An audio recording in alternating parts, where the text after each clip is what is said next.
School விட்டு எல்லா ஸ்டூடெண்ட்ஸுமே அவங்க வீட்டுக்கு போகிறாங்க. அப்படி வீட்டுக்கு போய்கிட்டு இருக்கும்போது ராபர்ட்னு ஒரு பையன் ரோட்டில் நடந்து போய்கிட்டு இருக்கான். அப்போ ராபர்ட் ரோட்டில் நடந்து போகிறான். அப்போ ரோட்டோட சைடில் ஒரு வயசானவங்க பிச்சை எடுத்துக்கிட்டு இருக்காங்க. அதை பார்த்த ராபர்ட் அவன் பேக்கில் இருந்து $100 நோட்டை எடுத்து அந்த வயசான பிச்சைக்காரங்க கிட்ட கொடுக்குறான். அந்த $100 வாங்கிக்கிட்ட அந்த வயசான பாட்டி ராபர்ட்டை பார்த்து சொல்கிறாங்க, நீ 100 வயசு வரைக்கும் நல்லா இருக்கணும்பா அப்படின்னு சொல்கிறாங்க. அதை கேட்ட ராபர்ட் ரொம்ப சந்தோஷத்தோட அந்த பாட்டி கிட்ட சொல்கிறான், பாட்டி நீங்கள் ஏதாச்சும் வாங்கி சாப்பிடுங்க அப்படின்னு சொல்லிட்டு அங்கே இருந்த ராபர்ட் கிளம்பி இன்னொரு ரோடுக்கு வரான்.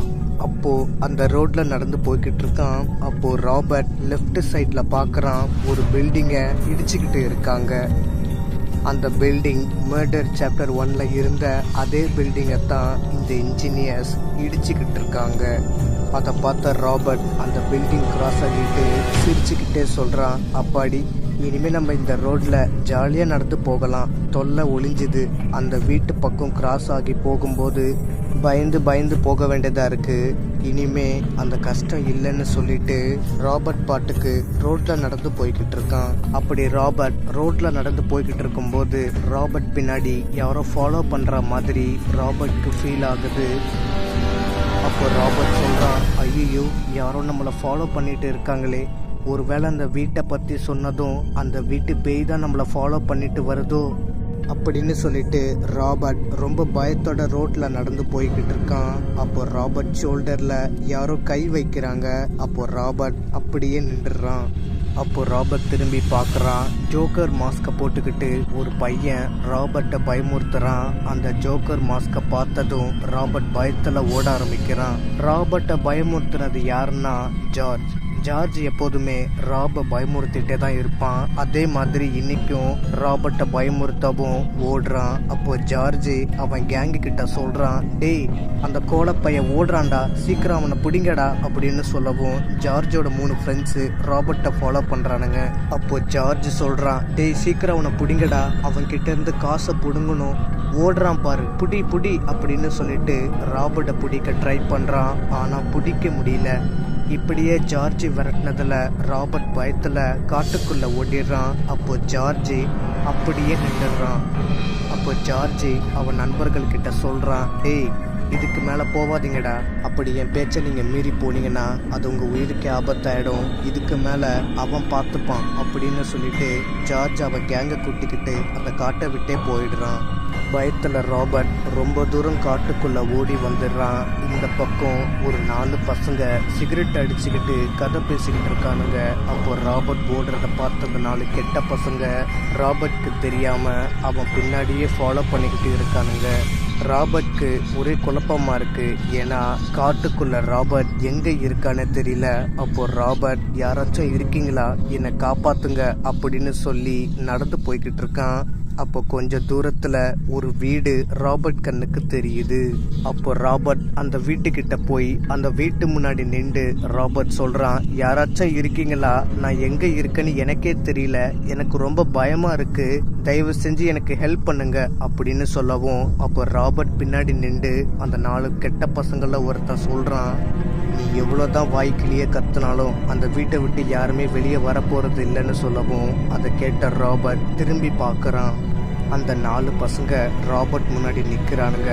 அப்போ ராபர்ட் அந்த 4 கெட்ட பசங்களை பார்த்து கேட்குறான், யாரண்ணா நீங்களாம், இந்த வீட்டில் யாருமே இல்லையா அப்படின்னு சொல்லவும் அதுக்கு டேவிட் சொல்கிறான், அந்த வீடு 23 வருஷமாக பூட்டி தான் இருக்குது அப்படின்னு சொல்லிட்டு இருக்கானுங்க. அப்போது டேவிடோட ஃப்ரெண்டு டேனியல், இவன்கிட்ட என்னடா பேச்சு, இவன் பேக்கை பிடுங்கி என்ன இருக்குன்னு பார்ப்போம் அப்படின்னு சொல்லிட்டு ராபர்ட்டோட பேக்கை பிடுங்கி என்ன இருக்குன்னு பார்த்துக்கிட்டு இருக்கானுங்க. அப்போது டேனியல் ராபர்ட் பேக்குக்குள்ளே கையை விட்டு என்ன இருக்குன்னு பார்த்துக்கிட்டு இருக்கான். அப்போது டேனியல் சொல்கிறான், டேய் இவன் பேக்குக்குள்ளே basket ball, snacks, Marvel comic book, டேப்லாம் வச்சுருக்கான்டா அப்படின்னு சொல்லவும் அப்போ ராபர்ட் அழுதுகிட்டே டேனியல் கிட்ட சொல்கிறான், அண்ணா என் பேக்கை என்கிட்ட கொடுங்கண்ணா, நானே வீட்டை விட்டு கோச்சிக்கிட்டு வெளியே வந்துட்டேன் அப்படின்னு சொல்லவும், அப்போ அந்த பழைய வீட்டுக்குள்ள இருந்து ஜன்னல் வழியா ஒரு கருப்பு உருவம் அந்த 5 பசங்களையே எட்டி பார்த்துக்கிட்டு இருக்கு. அப்போ ராபர்ட் திரும்பி அந்த பழைய வீட்டை பார்க்குறான். அந்த பழைய வீட்டுக்குள்ள இருந்து ஒரு கருப்பு உருவம் சிவப்பு கண்ணோட பார்த்துக்கிட்டு இருக்கு.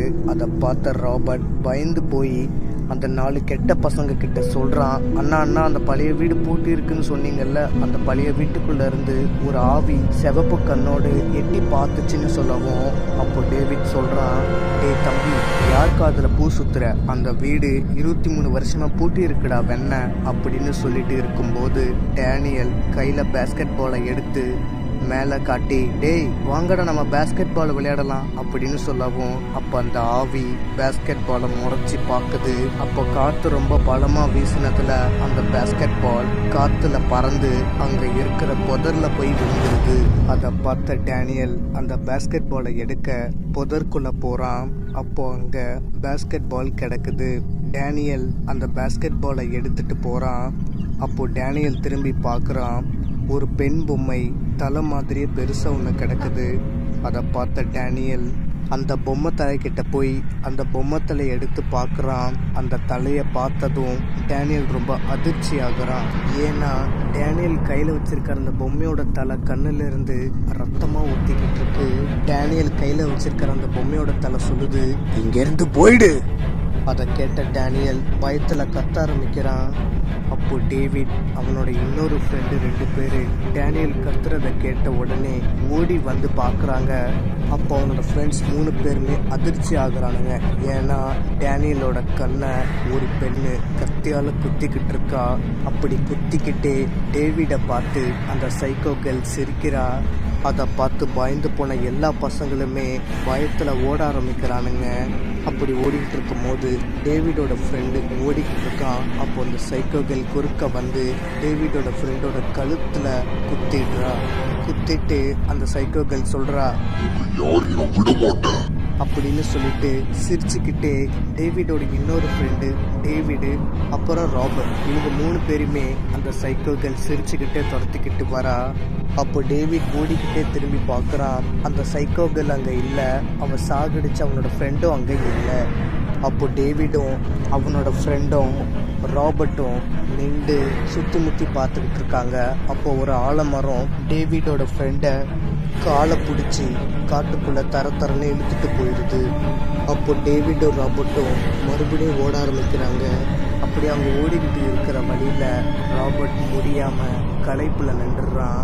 அப்போ டேவிட் சொல்கிறான், டேய் சீக்கிரம் வாடா, கொஞ்ச தூரம் தாண்டி ஒரு ரோடு வரும், வாடா போயிடலாம் அப்படின்னு சொல்கிறான். அப்போ ராபர்ட் டேவிட் பின்னாடியே ஓடுறான். அப்போ டேவிட் சொன்ன மாதிரியே அந்த ரோடு தெருவில் வருது. அந்த தெரு வீட்டுக்கிட்ட ராபர்ட் அண்ட் டேவிட் 2 பேருமே ஓடி வராங்க. அப்படி ஓடி வந்ததில் ரோட்டில் காலு ஸ்லிப் ஆகி ராபர்ட் கீழே விழுந்துடுறான். அப்போ டேவிட் ராபர்ட் கையை பிடிச்சி தூக்கி விடுறான். அப்போ ராபர்ட் சொல்கிறான், இதுக்கு மேலே ஓட முடியல அப்படின்னு சொல்லவும், அதை கேட்ட டேவிட் ராபர்ட் கிட்ட சொல்கிறான், டேய் கவலைப்படாத, இந்த வீடு வந்துடுச்சு, இங்கே இருக்கிறவங்க யாராச்சும் நம்மளை காப்பாற்றிடுவாங்க, நம்மளுக்கு எதுவுமே ஆகாது சரியா அப்படின்னு சொல்லிட்டு டேவிட் ராபர்ட்டை தூக்கிக்கிட்டு அந்த டேவிட் வாசலில் இருக்கிற சேரில் போய் உட்கார வச்சுட்டு டேவிட் வீட்டு வாசக்கதவை தட்டி, யாராச்சும் இருக்கீங்களா, தயவு செஞ்சு எங்களை காப்பாற்றுங்க, ஒரு சைக்கோ லேடி எங்களை துரத்திக்கிட்டு வரா, கதவை திறங்க ப்ளீஸ், என் கூட வந்த 3 ஃப்ரெண்ட்ஸையும் அந்த சைக்கோ லேடி கொன்னுட்டா, அது மட்டும் இல்லாமல் இங்கே ஒரு பையனுக்கு காலில் அடிபட்டிருக்கு, தயவு செஞ்சு கதவை திறந்து எங்களுக்கு ஹெல்ப் பண்ணுங்க, நாங்கள் பேசுகிறதுக்கு எங்களுக்கு ரெஸ்பாண்ட் பண்ணுங்க ப்ளீஸ் அப்படின்னு டேவிட் சொல்கிறான். ஆனால் அந்த பேய் வீட்டில் இருந்து எந்த ரெஸ்பான்ஸுமே வரல. ஆனால் அது பேய் வீடுன்னு டேவிடுக்கு தெரியாது. டேவிட் நிறைய தடவை அந்த வீட்டு வாச கதவை தட்டி பார்த்தான். ஆனால் கதவு யாரும் திறக்கலை. அப்போ டேவிட் ராபர்ட்டை தூக்கிட்டு வீட்டுக்குள்ளே போகிறான். அப்போ டேவிட் வீட்டுக்குள்ளே போனதும் அந்த பேய் வீடு கதவு தானாக சாத்திருச்சு. அப்போ டேவிட் அந்த வீட்டை பார்க்குறான். அந்த வீடு ரொம்ப தூசியாகவும் பழமையாகவும் இருக்குது. அப்போ டேவிட் ராபர்ட்டை சோஃபாவில் உட்கார வச்சுட்டு, யாராச்சும் வீட்டுக்குள்ளே இருக்கீங்களா அப்படின்னு டேவிட் கேட்குறான். ஆனால் எந்த ரெஸ்பான்ஸுமே இல்லை.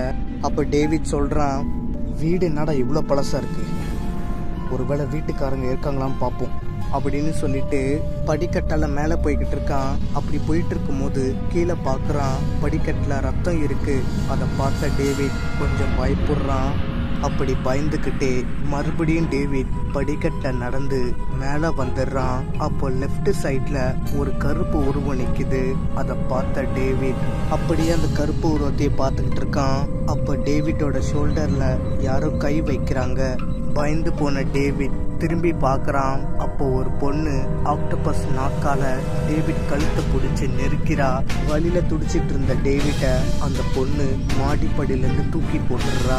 அப்படி தூக்கி வீசப்பட்டதுல டேவிட் செத்து போயிடுறான். அப்போ டேவிட் காதுலேருந்து ரத்தம் ஊத்துது. அப்போ அலெக்ஸ் பயத்துல தூக்கத்திலிருந்து எந்திரிச்சிடுறான். அலெக்ஸோட ஒய்ஃபு காஃபி கொண்டு வரா. அலெக்ஸ் அந்த காஃபியை வாங்கி குடிச்சுக்கிட்டு இருக்கான். அப்போ அலெக்ஸோட ஒய்ஃப் பெட்ல வந்து உக்காந்து அலெக்ஸ் கிட்ட சொல்றா, அலெக்ஸ், அம்மா அப்பா பார்த்து ரொம்ப நாள் ஆச்சு, அவங்கள பார்க்க நம்ம 2 பேரும் சேர்ந்து போவோம் அப்படின்னு சொல்லவும் அதுக்கு அலெக்ஸ் சொல்றான், கண்டிப்பா நம்ம அவங்கள பார்க்க போலாம். ஏன்னா நீ அவங்கள பார்த்து ரொம்ப நாள் ஆச்சு. நீ ஈவினிங் ரெடியாரி நம்ம 2 பேரும் சேர்ந்து உன்னோட அப்பா அம்மா பார்த்துட்டு வந்துடலாம் அப்படின்னு சொல்லிக்கிட்டு இருக்கான். அப்போ டிவி நியூஸ்ல ஒரு பையன் அடர்ந்த காட்டுப்பகுதிக்குள்ள மர்மமான முறையில் கொலை செய்யப்பட்டிருக்கான். எந்த தடையுமே கிடைக்கல. போலீஸ் எல்லாரும் விசாரணை பண்ணிட்டு இருக்காங்க அப்படின்னு சொல்லிக்கிட்டு இருக்காங்க. அதை கேட்ட அலெக்ஸ் அந்த டிவி நியூஸே பார்த்துக்கிட்டு இருக்கான். அப்போ அலெக்ஸ் அவனுக்குள்ளே சொல்லிக்கிறான், இந்த பையன் நம்ம கனவுல வந்தவனாச்சு, இவன் எப்படி இங்கே செத்து கிடக்குறான்? மொத்தம் 2 பசங்களாச்சு, அதில் ஒருத்த மட்டும் தான் செத்து கிடக்குறான். அப்போ இன்னொரு பையனுக்கு என்ன ஆயிருக்கும்? ஒருவேளை எனக்கு கனவுல நடக்கிற சம்பவம் எல்லாமே உண்மையாகவே நடக்குது போலயே. இது என்னன்னு தீர்வு நம்ம விசாரிச்சு ஆகணும் அப்படின்னு அவனுக்குள்ளேயே சொல்லிட்டு அலெக்ஸ் அவனோட ஒய்ஃப் கிட்ட சொல்றான், என்னால இன்னைக்கு உன்னோட பேரண்ட்ஸ் பார்க்க வர முடியாது, என்னை மன்னிச்சு நீயே போய் பார்த்துக்க அப்படின்னு சொல்லிட்டு பெட்லேருந்து எந்திரிச்சு அவனோட யூனிஃபார்மை மாட்ட போறான்.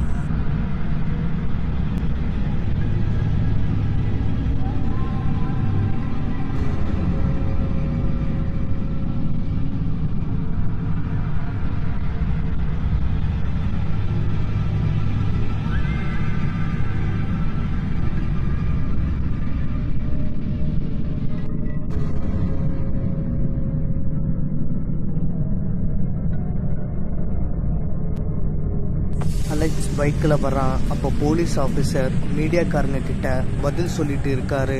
அப்போ அலெக்ஸ் கிரைம் சீன் பேப்பரை தாண்டி வந்து அலெக்ஸ் அவன் ஃப்ரெண்டு கிட்ட கேட்குறான், மொத்தம் எத்தனை பேர் அப்படின்னு கேட்கவும் அதுக்கு மோஜோ சொல்கிறான், அலெக்ஸ் போலீஸ் உண்மையை மறைக்கிறாங்க, இங்கே ஸ்பாட்டில் செத்தது மொத்தம் 4 பேர் அப்படின்னு சொல்லவும் அதுக்கு அலெக்ஸ் கேட்குறான், அந்த குட்டி பையனுக்கு என்னாச்சு அப்படின்னு கேட்கவும் அதுக்கு மோஜோ சொல்கிறான், குட்டி பையனா? எந்த குட்டி பையன் அப்படின்னு கேட்கவும் அதுக்கு அலெக்ஸு ஒன்றும் இல்லை அப்படின்னு சொல்லிட்டு அலெக்ஸ் அவன் போலீஸ் ஸ்டேஷனுக்கு போகிறான். அப்போ அலெக்ஸ் ஒரே குழப்பத்தில் இருக்கான். டேபிள் டெஸ்கில் தலையில் கையை வச்சுக்கிட்டு அவனுக்குள்ளே சொல்கிறான், 4 பேர் செத்தது என்னோட கனவுல வந்துச்சு, ஆனால் அந்த குட்டி பையன் மட்டும் என்ன ஆனான்னு தெரியலையே. ஒருவேளை அந்த குட்டி பையன் யாருக்கும் தெரியாமல் அந்த பேய் வீட்டுக்குள்ளே ஒழிஞ்சிக்கிட்டு இருக்கானோ அப்படின்னு சொல்லிட்டு யோசிச்சுக்கிட்டு இருக்கான். அப்போ அலெக்ஸுக்கு ஃபோன் வருது. அந்த ஃபோன் கால் அட்டன் பண்ணி சொல்லுமா அப்படின்னு பேசிக்கிட்டு இருக்கான். அப்போ அலெக்ஸ் ரொம்ப சந்தோஷமாகறான். ஒரு ஸ்கூல் இருக்கு. அந்த ஸ்கூல்ல ஒரு கிளாஸ் சார் இருக்காரு. அவரோட பேரு அசார். ஆமா, மர்டர் 1ல பார்த்த அதே அசார் தான் இப்போ கொலம்போ ஸ்ரீலங்கால இருக்கான். அசார் கிளாஸ்ல பாடம் நடத்திட்டு இருக்கான். அப்போ ஒரு குட்டி பையன் அசார் கிட்ட டவுட் கேட்குறான். அசாரும் அந்த குட்டி பையன் கிட்ட டவுட்டுக்கு ஆன்சர் பண்றான். அப்போ பெஞ்சில் ஒரு பையன் அசாரை பார்த்துக்கிட்டே சிரிச்சுக்கிட்டு இருக்கான். அதை பார்த்த அசார் லாஸ்ட் பெஞ்சுக்கு போய் பார்க்குறான். அங்கே அந்த குட்டி பையன் இல்லை. அப்போ இன்னொரு குட்டி பையன் சொல்கிறான் அசாரை பார்த்து, சார் யுவாஸுக்கு ஃபீவர், அதனால தான் இன்னைக்கு ஸ்கூலுக்கு வரல அப்படின்னு சொல்லவும் அதை கேட்ட அசார் கொஞ்சம் அதிர்ச்சி ஆகுறான். அப்போ அசார் அந்த குட்டி பையன் கிட்ட சொல்கிறான், ஓ அவன் இன்னைக்கு வரலையா? நான் பார்த்தது யாரு? ஒருவேளை மனப்பறாங்க. ஈவினிங் ஸ்கூலு விட்ட பிறகு அசார் ஒரு சின்ன பையன் கிட்ட சொல்கிறான், நாளைக்கு மறக்காம அம்மா இல்லைன்னா அப்பா கிட்ட டெஸ்ட் நோட்டில் சைன் வாங்கிட்டு வரணும், சரியா? பார்த்துப்போ அப்படின்னு சொல்லிட்டு அசார் காரு கிட்ட போய் காரோட கதவை திறக்கிறதுக்காக சாவி எடுக்கிறான். அப்போ சாவி தெரியாம காருக்கும் கீழே போய் விழுந்துருது. அப்போ அசார் சாவியை எடுக்க கீழே கைய வைக்கிறான். அப்போ அசார் கைய ஒரு கை பிடிச்சி இழுக்குது. அப்போ அசார் சொல்றான், என்னை விடு என்னை விடு அப்படின்னு சொல்றான். ஆனா அசாரோட கைய அந்த கை விடவே இல்லை. அப்போ அசார் சொல்றான், அல்ல அந்த சைத்தான் கிட்ட இருந்து என்னை காப்பாத்து அப்படின்னு சொல்லி ஊதுறான். அப்போ அந்த பேயோட கை புசுங்கி போகுது. அசார் கார் கீயை எடுத்துக்கிட்டு காரை ஸ்டார்ட் பண்ணிட்டு போறான்.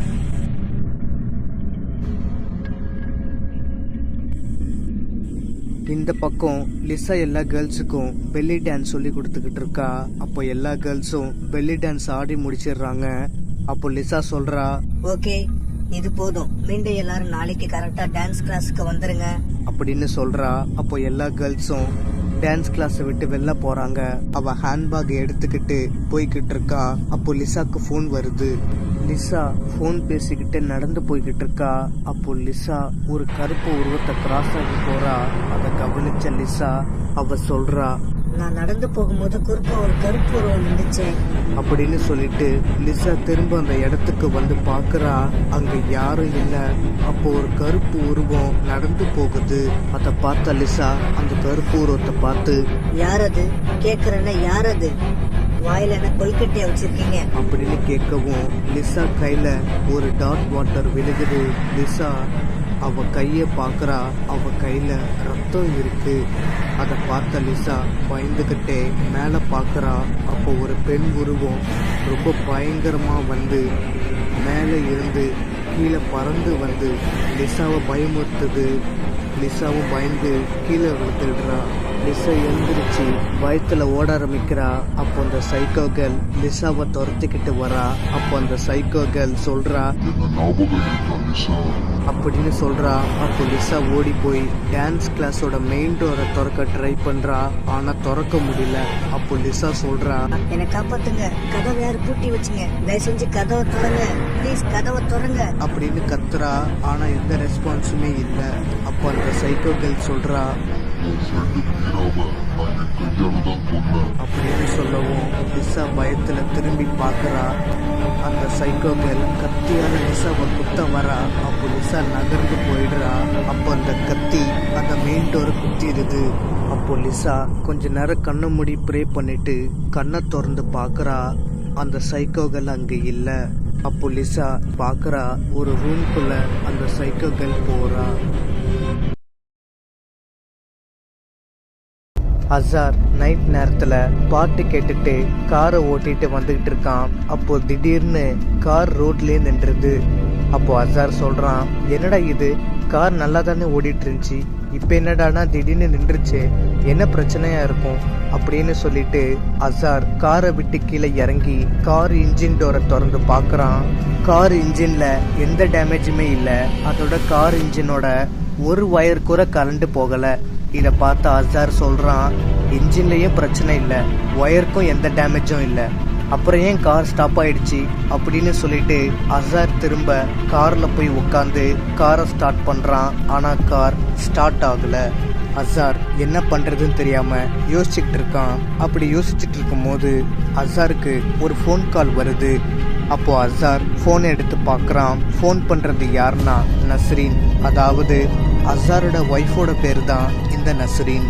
ஃபோன் அட்டன் பண்ணி அசார் சொல்றான், என்ன நஸ்ரீன், நீ இன்னும் தூங்கலியா, டைம் என்ன ஆச்சு அப்படின்னு சொல்லவும் அதுக்கு நஸ்ரீன் சொல்றா, நீங்க இல்லாம என்னைக்கு நான் தூங்கி இருக்கேன், சாப்பிட்டுருக்கேன், உங்களுக்காகத்தான் நான் வெயிட் பண்ணிட்டு இருக்கேன் சேர்ந்து சாப்பிடலாம்னு, சீக்கிரமா வாங்க. சரி எங்க இருக்கீங்க, வீட்டுக்கு வந்துட்டு இருக்கீங்களா அப்படின்னு கேட்கவும் அதுக்கு அசார் சொல்றான், வீட்டுக்கு தாமா வந்துட்டு இருந்தேன், ஆனா வர்ற வழியில கார் ஆட்டோமேட்டிக்கா ஸ்டாப் ஆயிடுச்சு, எப்படி வீட்டுக்கு வர போறான்னு தெரியல அப்படின்னு சொல்லிக்கிட்டு இருக்கான். அப்போ அடர்ந்த காட்டுப்பகுதிக்குள்ள ஒரு லேடி உருவம் போறத பார்த்த அசார் அதை பார்த்துக்கிட்டே நஸ்ரீன் கிட்ட சொல்றான், நஸ்ரீன், நான் எப்படியோ வீட்டுக்கு வந்து சேர்ந்துருவேன், நீ எனக்காக வெயிட் பண்ண வேணாம், நீ சாப்பிட்டு போய் தூங்கு அப்படின்னு சொல்லிட்டு ஃபோனை கட் பண்ணிட்டு காட்டுக்குள்ள யாரோ போன மாதிரி இருந்துச்சு அப்படின்னு சொல்லிட்டு அசார் காரை விட்டு கீழே இறங்கி அந்த லேடி போன அதே இடத்துக்கு அசார் போய் பார்க்கறான். அங்க ஒரு லேடி கையில ஒரு குழந்தைய வச்சுக்கிட்டு அந்த காட்டு பகுதிக்குள்ள நடந்து போய்கிட்டு இருக்காங்க. அதை பார்த்த அசார் அந்த லேடி கிட்ட சொல்றான், ஏங்க ஒரு பொம்பளை பிள்ளைய நடுராத்திரி அதுவுமா காட்டுக்குள்ள கூட்டிட்டு போறீங்க, ஒருவேளை உங்க வீடு இந்த காட்டு பகுதிக்குள்ளதான் இருக்கா? உங்க வீடு எங்க இருக்குன்னு சொல்லுங்க, நான் வேணா உங்க கூட துணைக்கு வரேன் அப்படின்னு சொல்லவும் அதை கேட்ட அந்த லேடியோட குழந்தை அசாரை திரும்பி பாக்குது. அந்த குழந்தைய பார்த்த அசார் அப்ப சொல்றான், இந்த குழந்தைய நம்ம எங்கேயோ பார்த்திருக்கோமே. நானும் லிசாவும் ஸ்கூல்ல படிக்கும் போது லிசா ஒரு சின்ன குழந்தையோட போட்டோ எடுத்துட்டு வந்து என்கிட்ட காட்டி இதுதான் நானும் சொன்னா. என்னடா இது ஒரே குழப்பமா இருக்கு, லிசா எப்படி இப்போ குழந்தையா இருக்க முடியும், 26 வயசு ஆகிருக்குமே அப்படின்னு அவனுக்குள்ளேயே சொல்லிக்கிட்டு அசார் அந்த குழந்தைய பார்த்துக்கிட்டே அந்த லேடி கிட்ட சொல்றான், ஏங்க ஒரு நிமிஷம் நில்லுங்க அப்படின்னு சொல்லி கூப்பிடுறான். ஆனா அந்த லேடி கிட்ட இருந்து எந்த பதிலுமே வரல. அப்போ அசார் ஓடி வந்து, ஏங்க ஒரு நிமிஷம் நில்லுங்க அப்படின்னு சொல்லிக்கிட்டு இருக்கான். அப்போ அசார் அந்த நேரம்னு பார்த்து ஒரு மரம் தடிக்க கீழே விழுந்துடுறான். அப்போ அசார் எந்திரிச்சு பாக்குறான், அங்க அந்த லேடியும் இல்ல, சின்ன வயசுல பார்த்த லிசாவும் அங்க இல்ல. அப்போ அசார் அவனுக்குள்ளே சொல்லிக்கிறான், நான் பார்த்தது கனவா இல்ல நிஜமா? லிசா எப்படி குழந்தையா இருந்தா? லிசாக்கு இப்போ 26 வயசு இருக்குமே, எப்படி அவ என் கண்ணு முன்னாடி குழந்தையா இருந்தா? எனக்கு ஒரே குழப்பமா இருக்கே, இங்க என்னத்தான் நடக்குது அப்படின்னு சொல்லி அசார் ஒரே குழப்பத்துல இருக்கான். அப்போ அசார் பின்னாடி ஒரு கருப்பு உருவம் நின்று அசார் அப்படின்னு ஒரு பொண்ணு பேரு சொல்லி கூப்பிடுறா. அந்த பொண்ணோட குரல் யாருதுன்னா அசாரோட தங்கச்சி குரல். அந்த குரலை கேட்ட உடனே அசார் ரொம்ப பயந்து போயிடுறான். ஏன்னா அசாரோட தங்கச்சி இறந்து கிட்டத்தட்ட 13 வருஷம் ஆச்சு.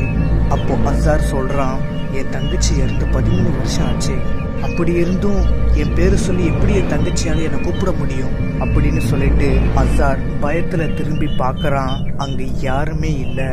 அப்போ திடீர்னு அசார் நிக்கிற லெஃப்ட் சைடு மரத்துல ஒரு இலை ஆடுது, அப்படியே ரைட் சைடு இருக்கிற மரத்துலயும் இலை ஆடுது. அப்போ அசார் நேரா பாக்குறான், ஒரு பயங்கரமான பெண் உருவம் அசாரை பயமுறுத்துது. அப்போ அசார் பயந்து போய் கீழே விழுந்துடுறான். அப்போ அந்த கருப்பு உருவம் மெதுவா நடந்து அசார் கிட்ட வருது. அதை பார்த்தா அசார் ரொம்ப பயந்து போயிடுறான். என்கிட்ட வராத, என்கிட்ட வராத அப்படின்னு சொல்லிக்கிட்டே அசார் கொஞ்சம் கொஞ்சமா பின்னாடி வந்துகிட்டு இருக்கான். அப்போ நிலா வெளிச்சத்துல அந்த கருப்பு உருவம் திடீர்னு சைக்கோகளா மாறிடுது. அந்த சைக்கோக்களை பார்த்தா அசார் ரொம்பவே அதிர்ச்சி ஆகிடுறான். அப்போ அசார் அவன் கண்ணுல அவன் ஸ்கூல் படிக்கும் போது என்னென்னலாம் நடந்துச்சோ அது எல்லாமே அவனுக்கு ஞாபகம் வருது. அசார் அந்த சைக்கோலடியை பார்த்து சொல்றான், உன்னத்தான் அலெக்ஸ் அன்னைக்கு அந்த பில்டிங்ல வச்சு சுட்டு கொன்னுட்டாரு, திரும்பவும் எப்படி நீ உயிரோட வந்த? அப்ப நீ மனுஷே கிடையாதா, நீ ஒரு ஆவியா அப்படின்னு கேட்கவும் ஒரு மந்திரவாதி கண்ணை திறந்து பாக்குறாரு. அப்ப அந்த மந்திரவாதி சொல்றாரு, 10 வருஷம் கழிச்சு அந்த 2 உயிரை கொல்ல வந்திருக்கா அப்படின்னு சொல்லிக்கிட்டு இருக்காரு. இந்த பக்கம் அசார் ரொம்ப பயத்தோட, என்னை விட்டு என்னை ஒண்ணு பண்ணிடாத அப்படின்னு சொல்லிக்கிட்டு இருக்கான். அப்ப அந்த சைக்கோ கேர்ள் சொல்றா, 10 வருஷத்துக்கு ஒரு வாட்டி தான் நான் வருவேன். அப்போ என்கிட்ட இருந்து நீங்க 2 பேரும் தப்பிச்சிட்டீங்க. ஆனா இந்த வாட்டி உங்களை நான் தப்பிக்கவே விட மாட்டேன். உங்க உயிர் என் கையால தான் போகும் அப்படின்னு சொல்லி அந்த சைக்கோ கேர்ள் அசாரை குத்த வரா. அப்போ ஒரு மந்திர கயிறு அந்த சைக்கோ கேர்ளோட கையை பிடிச்சிருது. அந்த கயிறை பிடிக்க வச்சது யாருன்னா ஒரு மந்திரவாதி. அவரோட பேரு ஷாம். ஷாம் அந்த கயிறை பிடிச்சி இழுக்கிறாரு. அப்போ அந்த சைக்கோ கேர்ள் ஒரு மரத்துல மோதி கீழே விழுந்துடுறா.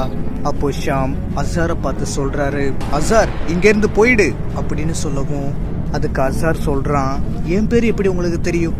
அதெல்லாம் இப்ப சொல்றதுக்கு நேரம் இல்லை, நான் நேர்ல வந்து சொல்றேன். நீ இங்க இருக்க கூடாது, நீ இங்க இருந்தா உனக்கு தான் ஆபத்து அப்படின்னு சொல்லவும் அதை கேட்ட அசார் எந்திரிச்சு பயத்துல ஓட ஆரம்பிக்கிறான். ஷாம் திரும்பி அந்த சைக்கோ கேர்ள் கிட்ட சொல்றாரு, நீ எவ்வளவு தான் முயற்சி பண்ணாலும் அந்த 2 பசங்களையும் உன்னால கொல்லவே முடியாது. நான் உயிரோட இருக்கிற வரைக்கும் நீ நினைச்சதை நான் நடத்த விட மாட்டேன் அப்படின்னு சொல்லவும் அதுக்கு அந்த சைக்கோ கேர்ள் சொல்றா, அப்படின்னு அந்த சைக்கோலடி சொல்லிக்கிட்டு இருக்கா. அப்போ ஒரு ஆலமரம் ஷாமோட கழுத்தை பிடிச்சி இறுக்கி தூக்கி எரிஞ்சிருது. அப்போ ஷாம் கீழே விழுந்துடுறாரு. அப்போ ஷாம் எந்திரிச்சு பாக்குறாரு, அந்த சைக்கோ கேர்ள் கொஞ்சம் கொஞ்சமா மறைஞ்சிடுறா. அப்போ ஷாம் கண்ணை திறந்து பாக்குறாரு, அவருடைய வீட்டுல மெழுகு பத்தியை ஏத்தி வச்சுட்டு உக்காந்துருக்காரு. அப்போ ஷாம் அவருக்குள்ளே சொல்லிக்கிறாரு, 10 வருஷம் கழிச்சு அந்த ஆவி திரும்பி வந்திருக்கு. அதோட அசாரையும் லிசாவையும் அதை கொல்றதுல ரொம்ப தீவிரமா இருக்கு. இந்த சூழ்நிலையில அசாரும் லிசாவும் தனியா இருக்கிறது அவங்களுக்கு அவ்வளவு சேஃப் கிடையாது. அதனால அவங்கள என் வீட்டுக்கு வர வச்சு அவங்களுக்கு நான் பாதுகாப்பு தந்தாகணும். அது மட்டும் இல்லாமல் அவங்கள வச்சு தான் இந்த ஆவியை நான் அழிக்கணும் அப்படின்னு சொல்கிறாரு. இந்த பக்கம் அலெக்ஸ் அவனோட ஃபேமிலி ஃபோட்டோ வச்சு பார்த்துக்கிட்டு இருக்கான். அப்போ அலெக்ஸ் அந்த ஃபோட்டோவை பார்த்துக்கிட்டே அவன் பழைய விஷயங்களை ஞாபகப்படுத்தி பார்க்குறான். 4 பேர் செத்தது என்னோட கனவுல வந்துச்சு. ஆனா அந்த குட்டி பையன் என்ன ஆனானே தெரியலையே. ஒருவேளை அந்த குட்டி பையன் யாருக்கும் தெரியாம அந்த பேய் வீட்டில் ஒளிஞ்சுக்கிட்டு இருக்கானோ. அப்போ அலெக்ஸுக்கு ஒரு ஃபோன் கால் வருது. ஃபோன் பண்றது யாருன்னா எலிஸ். அப்போ அலெக்ஸ் அந்த ஃபோன் கால் அட்டன் பண்ணி, நான் தான் சொல்லியிருக்கேன்னு ஒர்க் நேரத்தில் எனக்கு கால் பண்ணி டிஸ்டர்ப் பண்ணக்கூடாதுன்னு, அப்புறம் எதுக்கு எனக்கு கால் பண்ற, ஒர்க்கை முடிச்சிட்டு நானே ஃபோன் பண்றேன் அப்படின்னு சொல்லவும் அதுக்கு எலிஸ் சொல்றா, நான் பிரெக்னெண்டா இருக்கேன். எலிஸ் சொன்னதை கேட்ட அலெக்ஸ் ரொம்ப சந்தோஷப்படுறான். எலிஸ் என்ன சொல்ற, உண்மையாவா? டாக்டர் கிட்ட செக்அப் பண்ணியா? எனக்கு ரொம்ப சந்தோஷமா இருக்கு எலிஸ், இப்பவே நான் வீட்டுக்கு கிளம்பி வரேன் அப்படின்னு சொல்றான். அலெக்ஸ் நினைச்சு பார்த்ததும் சிரிக்கிறான். ஒரு ஃபோன் கால் வருது. ஃபோன் பண்றது யாருன்னா டாக்டர். அப்போ அலெக்ஸ் ஃபோன் அட்டன் பண்ணி, சொல்லுங்க டாக்டர், போஸ்ட்மார்ட்டம் கம்ப்ளீட் பண்ணிட்டீங்களா அப்படின்னு கேட்கவும் அதுக்கு டாக்டர் சொல்றாரு, அந்த விஷயமா தான் நான் உங்ககிட்ட பேசணும், உடனே ஹாஸ்பிட்டல் கிளம்பி வாங்க அப்படின்னு சொல்லவும் அலெக்ஸ் பைக்கில் ஹாஸ்பிட்டலுக்கு வந்துடுறான். அப்படியே மார்ச்சுரிக்கு போய் அந்த டாக்டரை பார்க்குறான். அப்போ அலெக்ஸ் அந்த டாக்டரை பார்த்து கேட்குறான், என்ன டாக்டர், முக்கியமான விஷயமா என்ன வர சொன்னீங்களே, என்னாச்சு, ஏதாச்சும் பிரச்சனையா அப்படின்னு கேட்கவும் அதுக்கு அந்த டாக்டர் சொல்கிறாரு, ஆமாம் அலெக்ஸ், ரொம்ப பெரிய பிரச்சனை தான். நான் எத்தனை பெரிய போஸ்ட்மார்ட்டம் பண்ணியிருக்கேன், ஆனால் இந்த மாதிரி ஒரு டிஃப்ரெண்ட்டான போஸ்ட்மார்ட்டத்தை நான் பார்த்ததே கிடையாது. இதில் கொல்லப்பட்டவங்களோட காயங்களும் அடையாளங்களும் ரொம்ப டிஃப்ரெண்ட்டாகவும் யூனிக்காகவும் இருக்குது. இந்த 4 பேரையும் கொடூரமாக கொண்டு போட்டவன் கண்டிப்பாக ஒரு சைக்கோ கில்லராக தான் இருக்கணும். அதானே டாக்டர்? அதே தான். அலெக்ஸ் அந்த டாக்டர் கிட்ட சொல்கிறான், டாக்டர், இதே மாதிரி சம்பவத்தை நான் 1998 சந்தித்தேன். நீங்கள் நினைக்கிற மாதிரி இந்த 4 பேரையும் கொன்னது பையன் கிடையாது, பொண்ணு. கிட்டத்தட்ட ஒரு சைக்கோ டாக்டர். 1998 காலகட்டத்தில் ஒரு அபேண்டன் பில்டிங்குள்ளே வச்சு 2 பசங்களை அவன் கொலை பண்ண ட்ரை பண்ணான். அந்த 2 பசங்களை ஒருத்தர் அந்த சைக்கோகளுக்கு தெரியாமல் எனக்கு கால் பண்ணி எனக்கு ஹெல்ப் கேட்டதும் உடனே நான் அந்த பில்டிங்குள்ளே போய் அந்த சைக்கோக்களை ஷூட் பண்ணி அந்த 2 பசங்களையும் நான் காப்பாற்றிட்டேன். என்னோட போலீஸ் டீம் நான் கூட்டிகிட்டு வர்றதுக்குள்ளே அவன் அங்கேருந்து தப்பிச்சிட்டேன் டாக்டர். நான் சொன்னது யாருமே நம்பல டாக்டர். இப்போது அந்த சைக்கோகள் இருக்கான்னு ப்ரூவ் பண்ணுறதுக்காகத்தான் 1998 அவன் கொலை பண்ணவங்களோட போஸ்ட்மார்ட்டம் ரிப்போர்ட்டை நான் கொண்டு வந்திருக்கேன். இதை பார்த்துட்டு இதுவும் அதுவும் ஒரே மாதிரி ஒத்து போதுன்னு பாருங்க டாக்டர் அப்படின்னு சொல்லவும் அந்த டாக்டர் அந்த போஸ்ட்மார்ட்டம் ரிப்போர்ட்ஸ் எல்லாத்தையுமே வாங்கி பார்க்குறாரு. பார்த்துட்டு அந்த டாக்டர் சொல்கிறாரு, ரெண்டுமே ஒன்று தான். இப்போ நடந்த கொலைக்கும் 1998 நடந்த கொலையும் ஒரே பேட்டர்னில் இருக்குது. அப்போ கொலை பண்ணது அந்த சைக்கோ லேடி தான் அப்படின்னு சொல்லவும் அதை கேட்ட அலெக்ஸ் ரொம்ப அதிர்ச்சி ஆகுறான். இந்த பக்கம் ஷாம் ஏர்போர்ட் டிக்கெட்டை காமிச்சு ஃப்ளைட்டில் உட்காந்து அசாரை பார்க்கறதுக்காகத்தான் ஷாம் ஸ்ரீலங்காவுக்கு போகிறாரு. இந்த பக்கம் நஸ்ரீன் ரொம்ப அசந்து தூங்கிட்டு இருக்கா. அப்போ கதவை யாரோ வேகமாக தட்டுறாங்க. கதவை நல்லா வேகமாக தட்டவும் அந்த சத்தத்தை கேட்ட நஸ்ரீன் தூக்கத்திலிருந்து எந்திரிச்சு, இந்த நேரத்துல யாரு இப்படி கதவு வேகமா தட்டுறது, ஒருவேளை அசாரா இருக்குமோ, இருங்க வரேன் அப்படின்னு சொல்லிட்டு நஸ்ரீன் லைட் ஆன் பண்ணிட்டு வாசக்கதவு கிட்ட வந்துட்டு இருக்கா. அப்ப கதவு இன்னும் வேகமா யாரோ தட்டுறாங்க. அப்ப நஸ்ரீன் கதவை திறந்துகிட்டே, ஐயோ அப்படி உங்களுக்கு என்னதான் அவசரம், இருங்க நான் கதவை திறக்கிறேன், சத்து இருங்க அப்படின்னு சொல்லிட்டு நஸ்ரீன் கதவை திறந்து பாக்குறா. வீட்டு வாசல்ல யாருமே இல்லை. அதை பார்த்த நஸ்ரீன், கதவு யாரும் வேகமா தட்டுறாங்க அப்படின்னு சொல்லிட்டு நஸ்ரீன் கதவை சாத்தி தாப் போட்டுட்டு ஃப்ரிட்ஜை திறந்து வாட்டர் பாட்டில் எடுத்து தண்ணி குடிச்சுக்கிட்டு இருக்கா. அப்போ கதவை மறுபடியும் யாரோ வேகமாக தட்டுறாங்க. கதவு தட்டுற சத்தத்தை கேட்ட நஸ்ரீன் கொஞ்சம் கொஞ்சமாக பயந்துக்கிட்டு கதவை போய் திறந்து பார்க்குறா. அங்கே யார் நிற்கிறான்னா அசார். அப்போ அசார் நஸ்ரீன் கிட்ட சொல்கிறான், நான் தான் அப்படின்னு சொல்லிட்டு அசார் வீட்டுக்குள்ள பயந்த மாதிரி போய்கிட்டு இருக்கான். அப்ப நஸ்ரீன் அசார் கிட்ட கேக்குறா, நீங்க தான் கதவை தட்டி தட்டி என்ன பயமுறுத்துனீங்களா? ஏய் என்ன விளையாடுறியா? நானே இப்பதான் வந்து கதவை தட்டி உன்னை கூப்பிட்டேன். நான் ஒன்னும் விளையாடல, நீங்க தான் விளையாடுறீங்க. உங்களால நான் ரொம்ப பயந்து போயிருக்கேன். போங்க, உங்க கூட நான் பேச மாட்டேன். அப்படின்னு சொல்லிட்டு நஸ்ரீன் அசார் கிட்ட கூச்சிக்கிறா. அதை பார்த்த அசார் நஸ்ரீன் கிட்ட சொல்றான், சரி நான் தான் உன்னை கதவை தட்டி பயமுறுத்தினேன், போதுமா? அசார் தூக்கத்திலிருந்து எந்திரிறான். அப்போ நஸ்ரீன் தூக்கத்திலிருந்து எந்திரிச்சு அசார் கிட்ட கேட்குறா, என்னாச்சுங்க அப்படின்னு கேட்கவும் அதுக்கு அசார் சொல்றான், கெட்ட கனவு அப்படின்னு சொல்றான். இந்த பக்கம் ஷாம் ஏர்போர்ட்லேருந்து வந்து ஒரு கார்ல ஏறி அசார் இருக்கிற ஊருக்கு போறாரு. நஸ்ரீன் அவ பொண்ணை ஸ்கூலுக்கு ரெடி பண்ணிக்கிட்டே அவ பொண்ணு கிட்ட சொல்றா, இங்க பாரு பேபிமா, ஸ்கூல்ல நல்லா படிக்கணும், ஓகேவா செல்லம்? பார்த்து பத்திரம் போயிட்டு வாங்க. அசார் அவன் பொண்ணை அழைச்சிக்கிட்டு கார்ல போயிடுறான். அப்போ நஸ்ரீன் டாட்டா காட்டிக்கிட்டே வீட்டுக்குள்ள போயிடுறா. இந்த பக்கம் லிசா அவ நைட்டு டின்னருக்கு சாப்பிட்றதுக்காக சமைச்சுக்கிட்டு இருக்கா. சமைச்சு முடிச்சதுக்கு அப்புறமா லிசா அவளோட சாப்பாட்டை எடுத்து பிளேட்ல வச்சு சோஃபால உட்காந்து டிவி பார்த்துக்கிட்டே சாப்பிட்டுக்கிட்டு இருக்கா. அப்படி லிசா சாப்பிட்டுக்கிட்டே டிவி பார்த்துட்டு இருக்கும் போது செவுத்தை யாரோ தட்டுற மாதிரியான சத்தம் கேட்குது. ஆனா லிசா டிவி சவுண்ட் அதிகமா வச்சதுனால அந்த செவுறு தட்டுற சத்தம் அவளுக்கு சுத்தமா கேட்கவே இல்லை. அப்போ திடீர்னு அந்த செவுறு தட்டுற சத்தம் இன்னும் அதிகமாகுது. அதை கவனிச்ச லிசா அவளுக்குள்ளே சொல்லிக்கிறா, யாரும் செவரு தட்டுற மாதிரியான சத்தம் கேட்டுச்சே அப்படின்னு சொல்லிட்டு லிசா என்ன பண்றான்னா டிவி சவுண்ட கம்மியாக்கிட்டு அது என்ன சத்தங்கிறத கவனிக்க ஆரம்பிக்கிறா. லிசா நல்லா காதை கொடுத்து நல்லா கவனிச்சிட்டு இருக்கும் போது திடீர்னு செவுத்தை யாரோ வேகமா தட்டுற சத்தம் கேக்குது.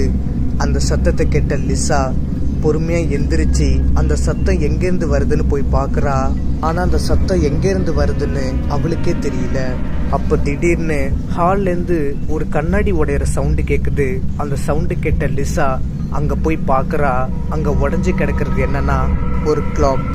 அத பார்த்த லிசா சொல்றா, கிளாக் நல்லா தானே ஆண்டில் மாட்டிருந்துச்சு, அப்புறம் இப்படி திடீர்னு கீழே விழுந்து உடைச்சிச்சு, எனக்கு ஒண்ணுமே புரியலையே அப்படின்னு சொல்லிக்கிட்டு இருக்கா.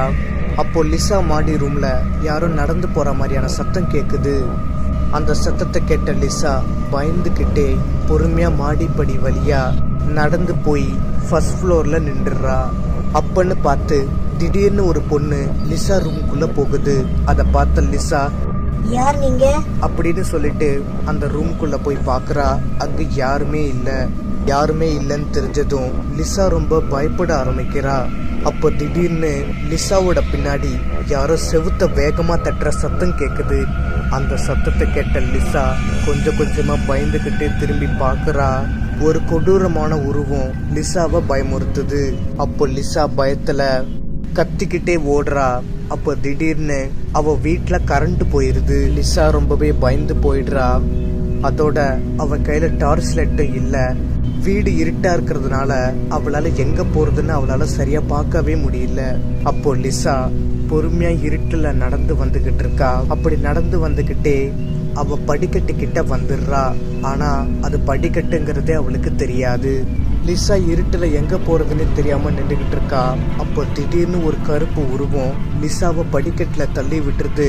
அப்படி தள்ளி விட்டதுல லிசா படிக்கட்டுல கண்ணா பின்னான்னு விழுந்துடுறா. அப்படி படிக்கட்டுல அவ விழுந்ததுல தலையில பலமா காயம் ஏற்பட்டுருது. லிசா நெத்திலேருந்து ரத்தம் வந்துகிட்டு இருக்கு. அப்ப அரை மயக்கத்துல இருந்த லிசா கொஞ்சமா கண்ணை முழிச்சு பாக்குறா. அந்த சைக்கோ லேடி அங்க நிக்கிறா. அத பார்த்த லிசா பயந்துகிட்டே அந்த சைக்கோ லேடி கிட்ட சொல்றா, நீயா? நீ எப்படி என் வீட்டுக்குள்ள வந்த? கிறுக்கு, வெள்ள போடி அப்படின்னு சொல்லவும் அதை கேட்ட அந்த சைக்கோ லேடி சிரிச்சுக்கிட்டே லிசாவை பார்த்துக்கிட்டு இருக்கா. அப்போ லிசா மயக்கம் ஆயிடுறா. இந்த பக்கம் அசார் வீட்டுக்கு ஒரு கால் டாக்ஸி வருது. அந்த கால் டாக்ஸில இருக்கிறது யாருன்னா ஷாம். ஆமா, அசாரை பார்க்கத்தான் ஷாம் இப்ப இங்க வந்திருக்காரு. கால் டாக்ஸிக்கு காசு கொடுத்துட்டு ஷாம் அசார் வீட்டுக்கு நடந்து வந்துட்டு இருக்காரு. அசார் வீட்டு காலிங் பெல்ல ஷாம் அழுத்துறாரு. அப்போ நஸ்ரீன் கதவை திறந்து, யார் நீங்க அப்படின்னு கேட்கவும் அதுக்கு ஷாம் சொல்றாரு, இது அசார் வீடு தானே? ஆமா, நீங்க? நான் அசாரோட கிளாஸ் டீச்சர் வந்திருக்கேன். அசார் இருக்காரா? கிளாஸ் டீச்சரா? அசார் சின்ன வயசுல என் கூட தான் படிச்சான். இல்ல இல்ல இல்ல இல்ல இல்ல, நான் அசாரோட கிளாஸ் டீச்சர். அவரு ஆபீஸ் போயிருக்காரு. அப்படியா? அவரை இப்போ நான் உடனே பார்த்தாங்க. அவர் கொஞ்சம் வர சொல்கிறீங்களா? இங்கே கிளாஸ் டீச்சர்னு வேற சொல்றாரு. அஸ்ஸலாமு அலைக்கும், உள்ள வாங்க. வலைக்கும் சலாம். நஸ்ரீன் ஷாமை டேபிளில் உட்கார சொல்லிட்டு அசாருக்கு ஃபோன் பண்ணுறதுக்காக நஸ்ரீன் போகிறா. இந்த பக்கம் அசார் ஆஃபீஸ் வேலையாக இருக்கான். அப்போ அவனோட ஃப்ரெண்டு கிட்ட சொல்கிறான், டேய் எவ்வளோ தூரம் இந்த மெயில் அனுப்பினாலும் அவருக்கு அந்த மெயில் போகவே மாட்டேங்குதுடா, என்னடா பிரச்சனையாக இருக்கும், சர்வர் ஏதாச்சும் போயிடுச்சா அப்படின்னு கேட்கவும் அதுக்கு அசாரோட ஃப்ரெண்டு சொல்கிறான், எல்லாத்தையும் என்கிட்ட கேட்டால் எனக்கு எப்படா தெரியும், இரு பார்த்து சொல்கிறேன் அப்படின்னு சொல்லிக்கிட்டு இருக்காங்க. அப்போ அந்த நேரம்னு பார்த்து அசாருக்கு ஒரு ஃபோன் கால் வருது.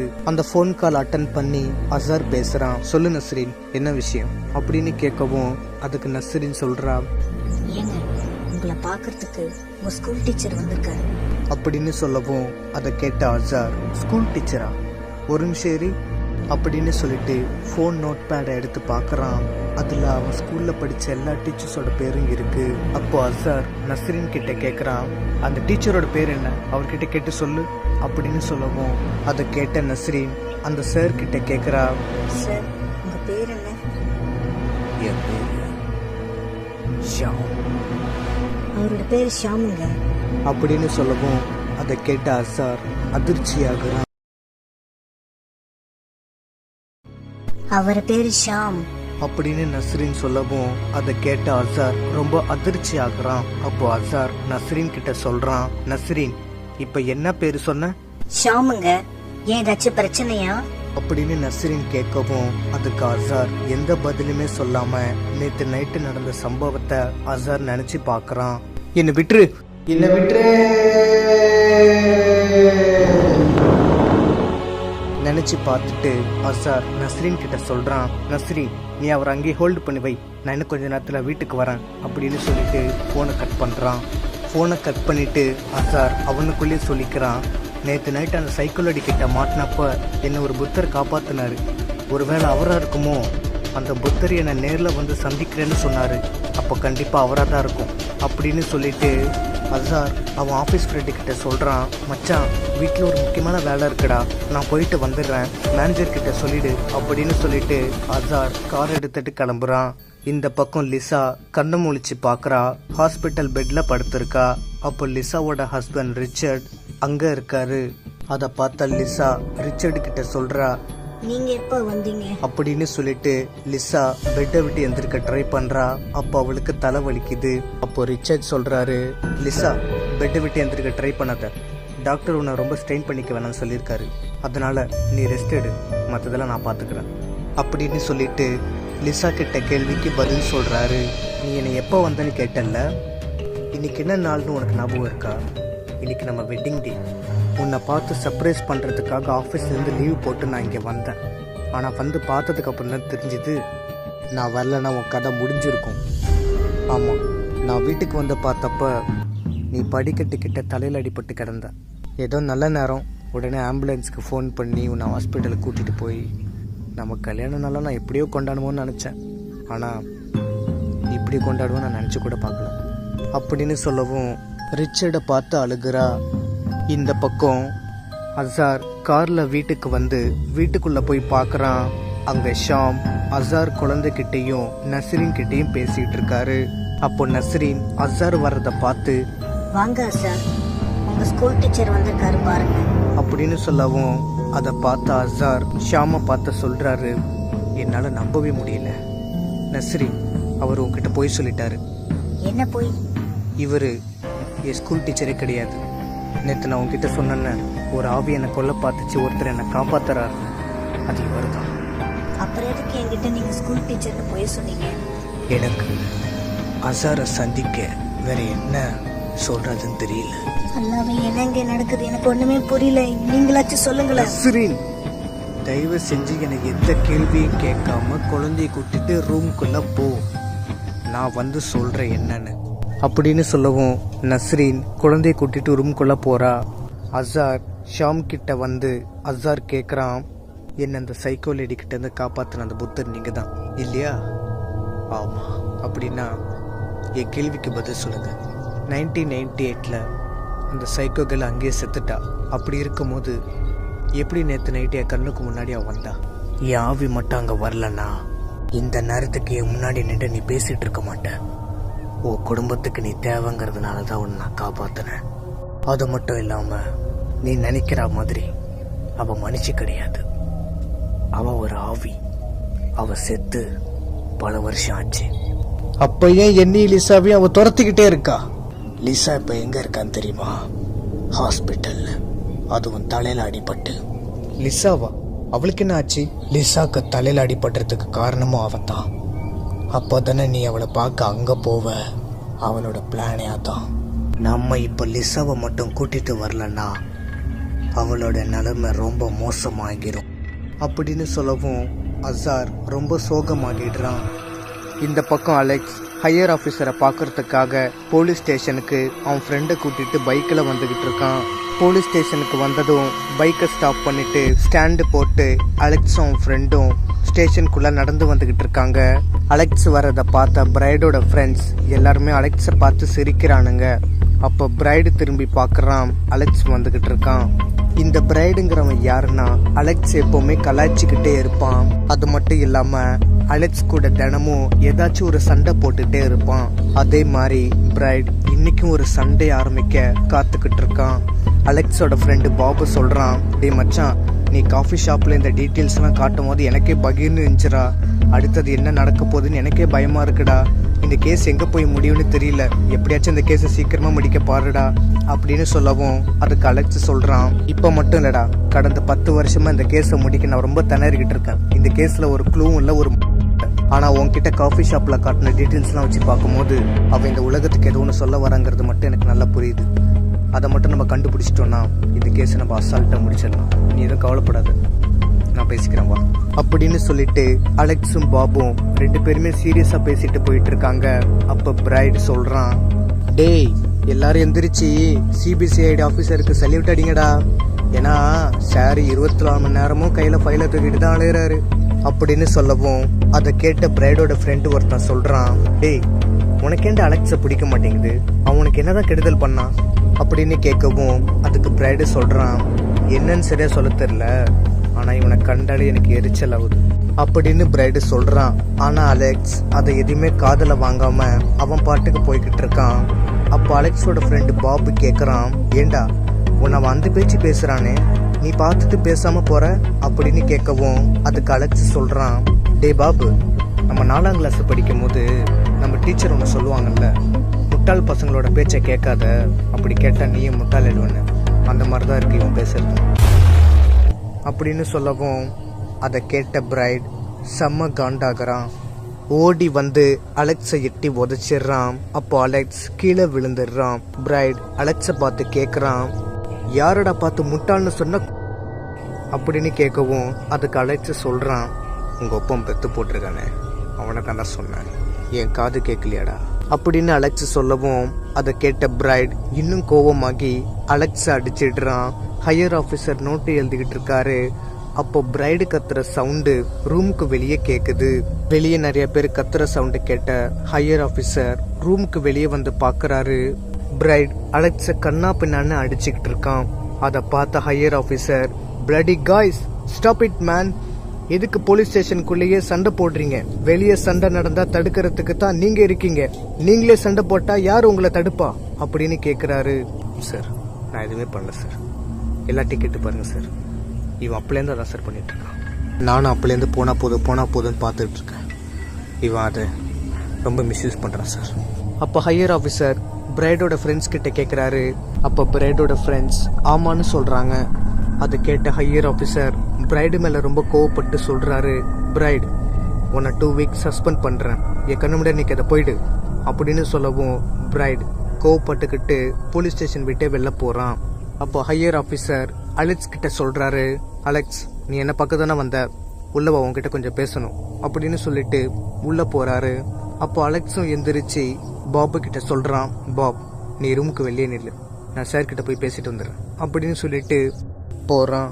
ஆஃபீஸர் வில்லியம் அலெக்ஸை உட்கார சொல்கிறாரு. அலெக்ஸும் உட்காந்துருக்கான். அப்போ ஆஃபீஸர் வில்லியம் கையில் என்ன ஃபைல் வச்சுருக்கீங்க, அது என்ன ஃபைல் அப்படின்னு கேட்குறாரு. அதுக்கு அலெக்ஸ் சொல்கிறான், நீங்களே படித்து பாருங்கள் சார். அப்படியா கொடுங்க அப்படின்னு சொல்லிட்டு ஆஃபீஸர் வில்லியம் அந்த ஃபைலோட பேர் பார்க்குறாரு. அதில் என்ன போட்டிருக்குன்னா கேஸ் ஆஃப் சைக்கோ கேர்ள். அதை படித்த ஆஃபீஸர் வில்லியம், ஓ அலெக்ஸ், உன்கிட்ட நான் பல தடவை சொல்லியிருக்கேன் இந்த கேஸை நீ என்கிட்ட கொண்டு வராதுன்னு. நான் உன்கிட்ட 10 வருஷத்துக்கு முன்னாடி சொன்னேன்னு இன்னுமா நீ இந்த கேஸை பிடிச்சி தொங்கிட்டு இருக்க? வேற நல்ல கேஸ் இருந்தால் பார்க்கலாம்ல அப்படின்னு சொல்லவும் அதுக்கு அலெக்ஸ் சொல்கிறான், எப்படி சார் 10 வருஷத்துக்கு முன்னாடி 2 பசங்களை கொல்ல பார்த்த ஒரு கொலகாரி சார் அவ கேஸ் எப்படி சார் நான் விட முடியும்? ஃபர்ஸ்ட் அவ மனுஷியா ஆவியான்னு இன்னும் நம்மளால சரியாக கண்டுபிடிக்க முடியல சார். இப்போ கூட கொஞ்ச நாளைக்கு முன்னாடி. ஆனால் இந்த டாக்குமெண்ட்டை நீங்கள் ஃபுல்லாக படித்து பார்த்தீங்கன்னா நான் இந்த 10 வருஷத்தில் விசாரித்த மொத்த டீட்டெயிலும் இதில் இருக்குது சார். அது மட்டும் இல்லை, 10 வருஷத்துக்கு முன்னாடி இந்த கேஸை நான் ஹேண்டில் பண்ணிகிட்டு இருக்கும் போது நைட்டு 10:30 மணிக்கு எனக்கு அசார்னு ஒரு பையன் கால் பண்ணி அபார்ட்மெண்ட் பில்டிங்க்கு எய்த்தா மாதிரி ஒரு மரத்தில் எலும்புக்கூடு கிடக்குன்னு சொன்னான். அந்த எலும்புக்கூடை எடுத்துகிட்டு போய் நாங்கள் டாக்டர்கிட்ட கொடுத்து அனலைஸ் பண்ணி பார்க்கும்போது செத்துப்போன அந்த பொண்ணோட டிஎன்ஏ ரிப்போர்ட் எனக்கு கொஞ்சம் கொஞ்சமாக தெரிஞ்சு சார். அதுக்கப்புறம் இந்த 10 வருஷத்தில் நான் அலைஞ்சு திரிஞ்சு கலெக்ட் பண்ண டீட்டெயில்ஸில் அந்த செத்துப்போன பொண்ணை பற்றி ஒரு 80 வயசு பாட்டி எனக்கு எல்லாமே சொன்னாங்க சார். அதை தான் சார் நான் அந்த ரிப்போர்ட்டில் எழுதியிருக்கேன், படித்து பாருங்கள். நான் வெளில வெயிட் பண்ணுறேன் அப்படின்னு சொல்லிட்டு அலெக்ஸ் வெளில போகிறான். அப்போ ஆஃபீஸர் வில்லியம் அந்த ஃபைலை எடுத்து படிக்க ஆரம்பிக்கிறாரு. 80 வருஷத்துக்கு முன்னாடி ஒரு அழகான குடும்பம் பல கஷ்டங்களை தாண்டி கடன் வாங்கி அழகான வீட்டை கட்டி குடியேறாங்க. அவங்களுக்கு அது ரொம்ப சந்தோஷத்தை கொடுத்தது. ஆனால் ஒரு குறிப்பிட்ட காலத்துக்கு அப்புறம் அந்த கணவன் மனைவிக்குள்ள சண்டை வந்திருக்கு. மறுபடியும் அவங்க சமாதானம் ஆயிட்டாங்க. அப்படி ஒரு நாள் மறுபடியும் அந்த கணவன் மனைவிக்குள்ள வாய் தகராறு சண்டை நடந்துட்டு இருந்திருக்கு. அப்போ திடீர்னு அந்த கணவர் கோபம் தலைக்கு ஏற அவரோட மனைவின்னு கூட பார்க்காம அந்த கணவர் அடிச்சிடுறாரு. அப்பா அம்மாவை அடிச்சிட்டாங்கன்னு அந்த 2 அக்கா தங்கச்சிங்க அழுக ஆரம்பிச்சிருக்காங்க. அந்த 2 குழந்தைங்கள்ல அந்த அக்கா குழந்தை தான் சைக்கோ கேர்ள். அந்த 2 குழந்தைங்களையும் அழுகுறத பார்த்த அந்த குழந்தையோட அப்பா அந்த 2 குழந்தைங்களையும் சமாதானப்படுத்துறாரு. ஆனால் அந்த குழந்தைங்க மறுபடியும் அழுதுகிட்டே தான் இருக்கு. அதனால அந்த அப்பா தன்னோட மனைவியை நான் அடிக்க மாட்டேன்னு அந்த 2 குழந்தைங்க கிட்டேயும் சத்தியம் பண்ணிடுறாரு. அதுக்கப்புறம் தான் அந்த குழந்தைங்க அழுகுறதையும் நிறுத்தியிருக்கு.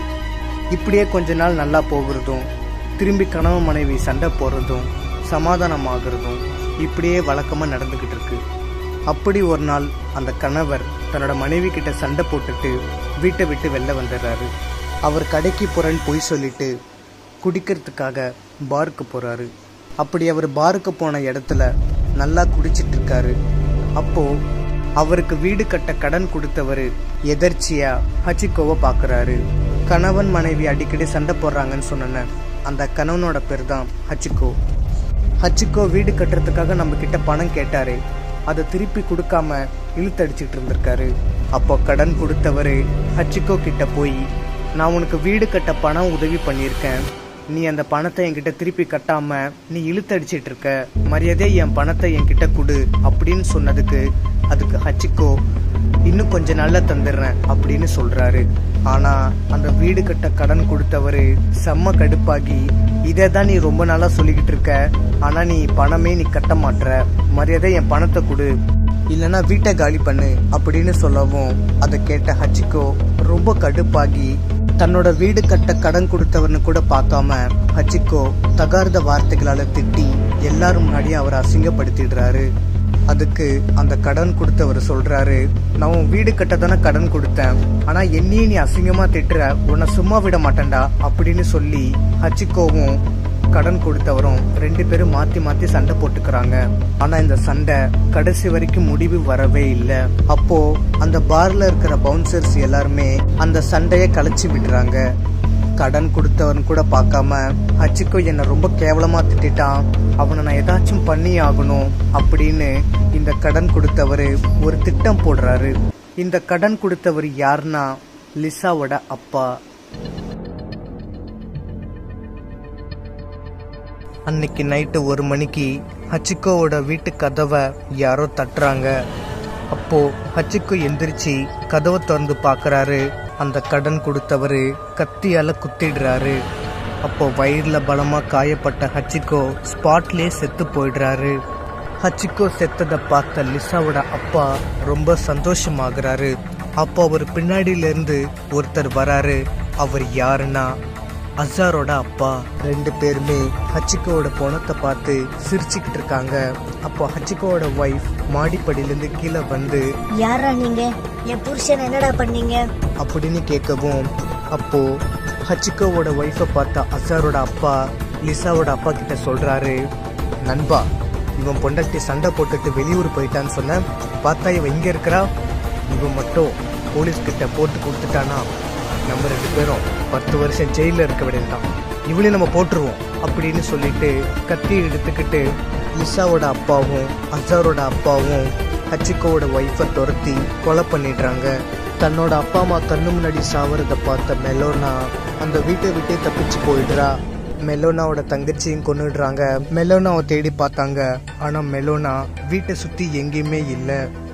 அதனால லிசாவோட அப்பாவும் அசாரோட அப்பாவும் மாட்டிக்க கூடாதுங்கிறதுக்காக தான் பண்ண கொலையை மறைச்சிடுறாங்க.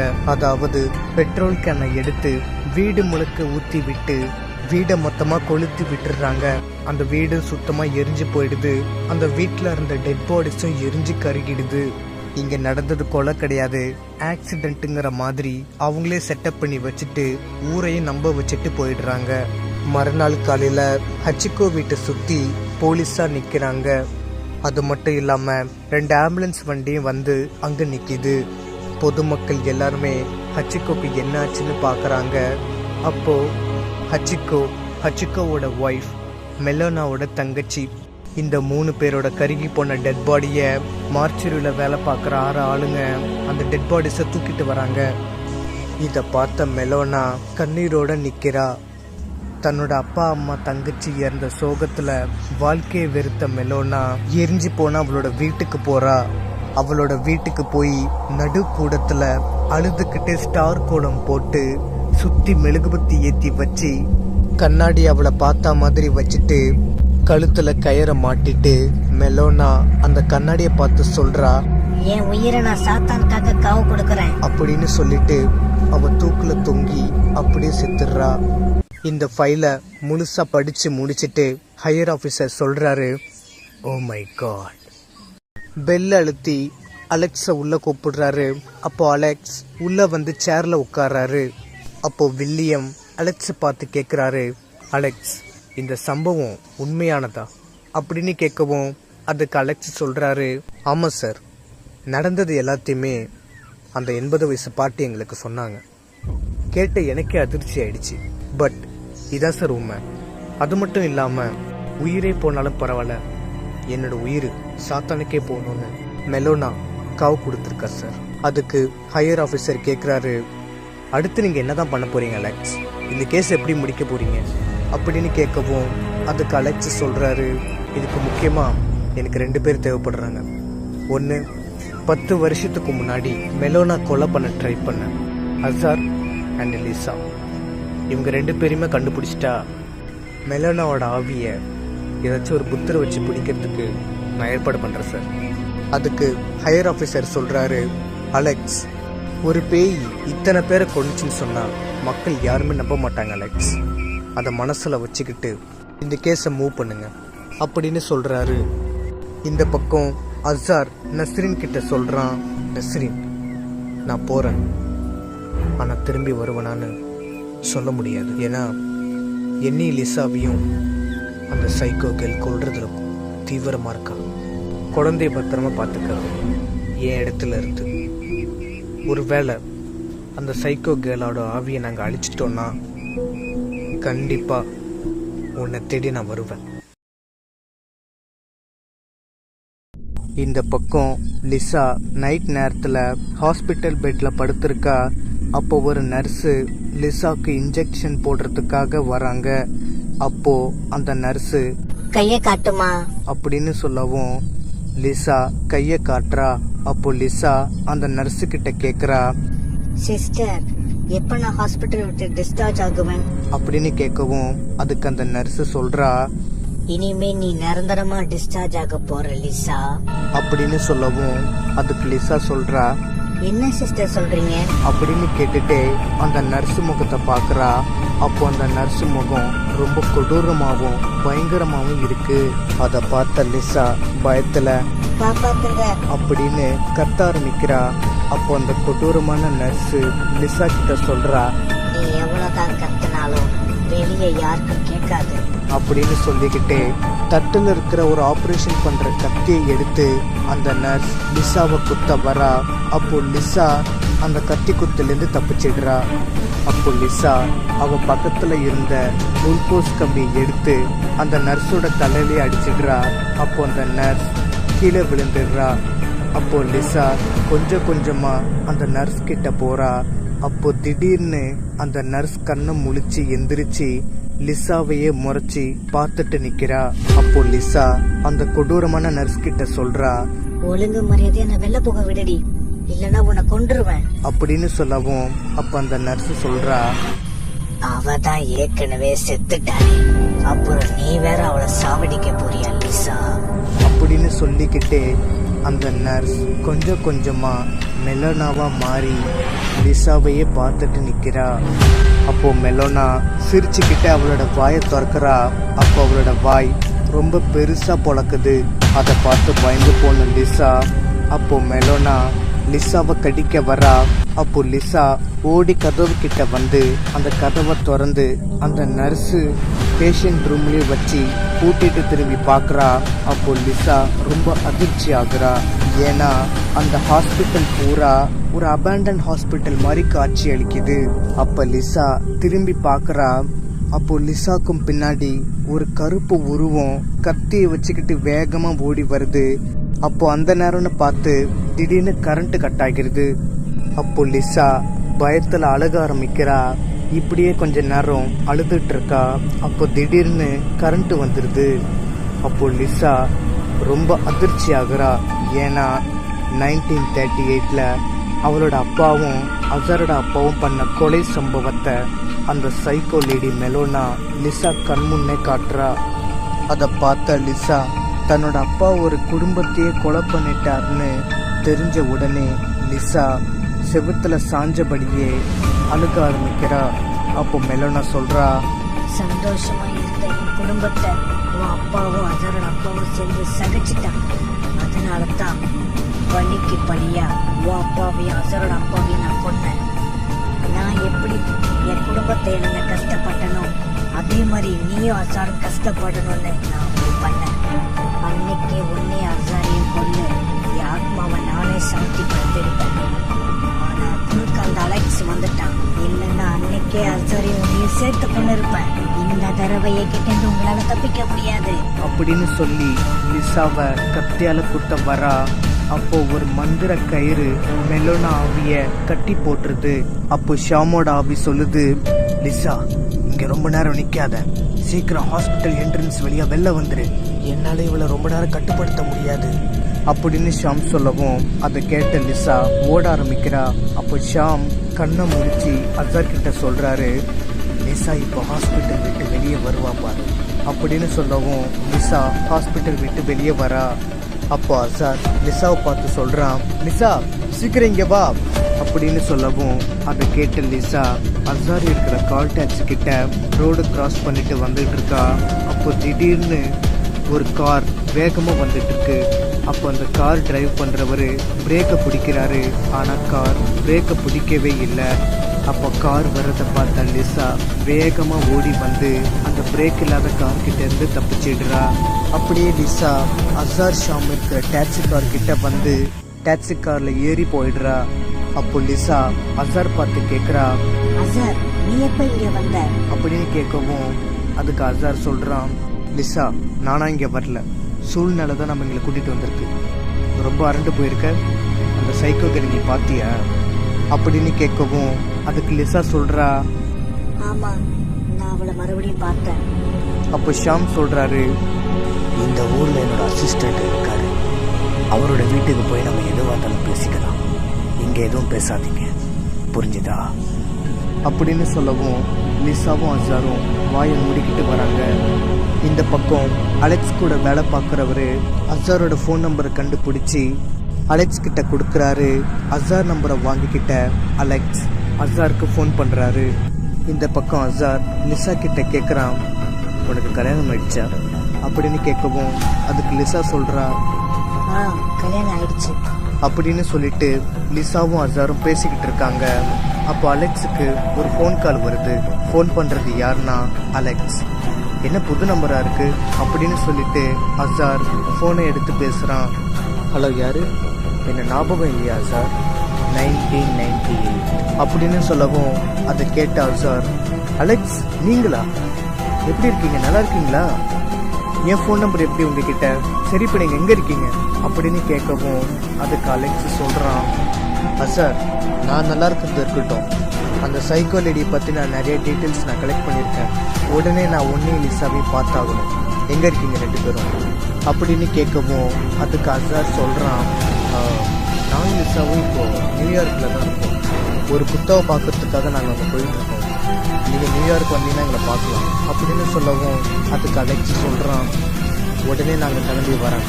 நம்மளை சுற்றி நடக்கிற எல்லா சம்பவத்துக்கும் அவ தான் காரணம் அப்படின்னு சொல்லிட்டு அலெக்ஸ் ஃபோனை கட் பண்ணுறான். கால் டாக்ஸி நேராக ஷாமோட அசிஸ்டண்ட் வீட்டுக்கே வந்துடுது. 3 பேரும் காரை விட்டு கீழே இறங்கி ஷாம் அந்த டாக்ஸி டிரைவருக்கு காசு கொடுத்துட்டு அசார் கிட்டேயும் லிசா கிட்டேயும் சொல்கிறாரு, இப்போ நம்ம போக போகிற அந்த வீட்டுக்குள்ளே இருக்கிற எந்த பொருளையும் நீங்கள் தொடவே கூடாது. அப்படி தொட்டிங்கன்னா பிரச்சனை இன்னும் அதிகமாகிடும். அது மட்டும் இல்லை, நீங்கள் 2 பேரும் அதிகமாக பேசவே கூடாது. அவர் கேட்குற கேள்விக்கு மட்டும்தான் நீங்கள் பதில் சொல்லணும், சரியா அப்படின்னு சொல்லிட்டு ஷாம் வீட்டு காலிங் பெல்ல அழுத்துறாரு. அப்போ ஒரு புத்தர் கதவை திறக்கிறாரு. உள்ள வாங்க ஷாம் அப்படின்னு சொல்லி 3 பேரையுமே வரவேற்கிறாரு. அப்போ அந்த புத்தர் லிசா, அசார் அண்ட் ஷாம் 3 பேரையுமே உட்கார சொல்லவும் 3 பேரும் உட்கார்ந்துருக்காங்க. அப்போ ஒரு வீட்டு வேலைக்காரன் 3 பேருக்கும் காஃபி கொடுக்குறான். 3 பேருமே காஃபி குடிச்சிட்டு ஷாம் அவரோட அசிஸ்டண்ட் கிட்ட நடந்த எல்லாத்தையும் சொல்கிறாரு. அப்போது அந்த அசிஸ்டண்ட் புத்தர் சொல்கிறாரு, இந்த வாய்ப்புக்காக தான் நாங்கள் எல்லோரும் காத்துட்ருக்கோம் ஷாம். நீங்கள் என்ன சொல்கிறீங்களோ அதே மாதிரி நாங்கள் செய்கிறோம். என்ன செய்யணும் சொல்லுங்கள். அப்போ ஷாம் சொல்கிறாரு, நாங்கள் உங்களை ஒரு இடத்துக்கு கூட்டிகிட்டு போவோம். அந்த இடத்தோட பேஸ்மெண்ட்டில் ஒரு பொண்ணை கொலை பண்ணி புதைச்சி வச்சுருக்காங்க. நீங்கள் பண்ண வேண்டியதெல்லாம் அந்த பொணத்தை தோண்டி எடுத்து ஸ்டார் கோலம் போட்டு அந்த பொணத்தை அது மேலே படுக்க வச்சு இதில் இருக்கிற மந்திரத்தை நீங்கள் எல்லாரும் உச்சரிக்கணும். இந்த சடங்குல என்ன வேணாலும் நடக்கும். ஏன் உயிர் சேதம் கூட ஆகிறதுக்கு நிறைய வாய்ப்புகள் இருக்கு. ஜாக்கிரதையாக ஹேண்டில் பண்ணுங்க. இந்த மந்திரத்தை நம்ம உச்சரிக்கிறதுனால கண்டிப்பாக அவன் நம்மளை தேடிக்கிட்டு அந்த இடத்துக்கு வருவான். அப்போ நம்ம எல்லாத்துக்கும் தயாராக இருக்கணும் அப்படின்னு சொல்கிறாரு. நைட் நேரத்தில் அசார் அவன் ரூமில் போய் படுத்திருக்கான். அப்போ லிசாவும் அவன் ரூமில் போய் படுத்து தூங்குறா. அப்போ அசார் ஃபோனை எடுத்து அவனோட ஃபேமிலி ஃபோட்டோவை பார்த்துட்டு இருக்கான். அப்படி பார்த்துட்டு இருக்கும் போது அவனோட அப்பா ஃபோட்டோ அதில் இருக்குது. அப்போ அசார் அவன் அப்பா கூட நடந்த சம்பவத்தை எல்லாத்தையும் ஞாபகப்படுத்தி பார்க்குறான். அசாருக்கு 16 வயசு இருக்கும் போது அவன் சைக்கிள் ஓட்டிட்டு போயிட்டு இருந்திருக்கான். அப்போ திடீர்னு அசார் சைக்கிள்லேருந்து கீழே விழுந்துடுறான். அப்படி கீழே விழுந்ததில் அவன் முட்டியில் அடிபட்டுருது. அதை பார்த்து அசாரோட அப்பா ஓடி வந்து அசாரை தூக்கி விடுறாரு. அந்த சம்பவத்தை அசார் நினச்சி பார்த்து அழுகிறான். இந்த பக்கம் நஸ்ரீன் அவ குழந்தைகிட்ட கதை சொல்லி தூங்க வச்சிட்டு இருக்கா. அப்போ கீழே கூடத்துல டிவி ஓடுற சத்தம் கேக்குது. அப்போ நஸ்ரீன் சொல்றா, குழந்தைய கூட்டிட்டு வரும்போது நான் டிவி ஆஃப் பண்ணிட்டு தானே வந்தேன், அப்புறம் எப்படி கீழே டிவி சவுண்ட் கேக்குது அப்படின்னு சொல்லிட்டு நஸ்ரீன் கீழே போய் பாக்குறா. கீழே வந்து பார்த்ததும் நஸ்ரீன் ரொம்ப அதிர்ச்சி ஆகுறா. ஏன்னா டிவி ஓடல, ஆனா டிவி ஓடுற சவுண்ட் மட்டும் கேக்குது. அப்ப நஸ்ரீன் சொல்றா, என்னடா இது, டிவி ஓடல ஆனா டிவி ஓடுற சவுண்ட் மட்டும் எப்படி கேக்குது அப்படின்னு சொல்லிக்கிட்டு இருக்கா. அந்த நேரம்னு பார்த்து கிச்சன்ல யாரும் நடக்கிற சத்தம் கேக்குது. அப்ப நஸ்ரீன் கொஞ்சம் பயந்துகிட்டே பொறுமையா நடந்து கிச்சனுக்குள்ள போய் பாக்குறா. அங்க யாருமே இல்லை, ஆனா நடக்கிற சவுண்டு மட்டும் கேட்டுக்கிட்டே இருக்கு. இந்த பக்கம் லிசா, அசார் அண்ட் ஷாம் அவரோட அசிஸ்டன்ட்ஸ் எல்லாருமே கிளம்பி வீட்டை விட்டு வெளியே வராங்க. அப்போ அலெக்ஸ் அங்க நிக்கிறாரு. அப்போ அசார் அலெக்ஸை பார்த்து, நீங்க அலெக்ஸ் தானே அப்படின்னு கேட்கவும் அதுக்கு அலெக்ஸ் சொல்றான், ஆமா நான் அலெக்ஸ் தான், 1998 அப்படின்னு சொல்லவும் லிசாவும் அசாரும் ரொம்ப சந்தோஷப்படுறாங்க. அப்போ அசார் ஷாம் கிட்ட அலெக்ஸை அறிமுகப்படுத்துறான். Hi sir, I am Alexander.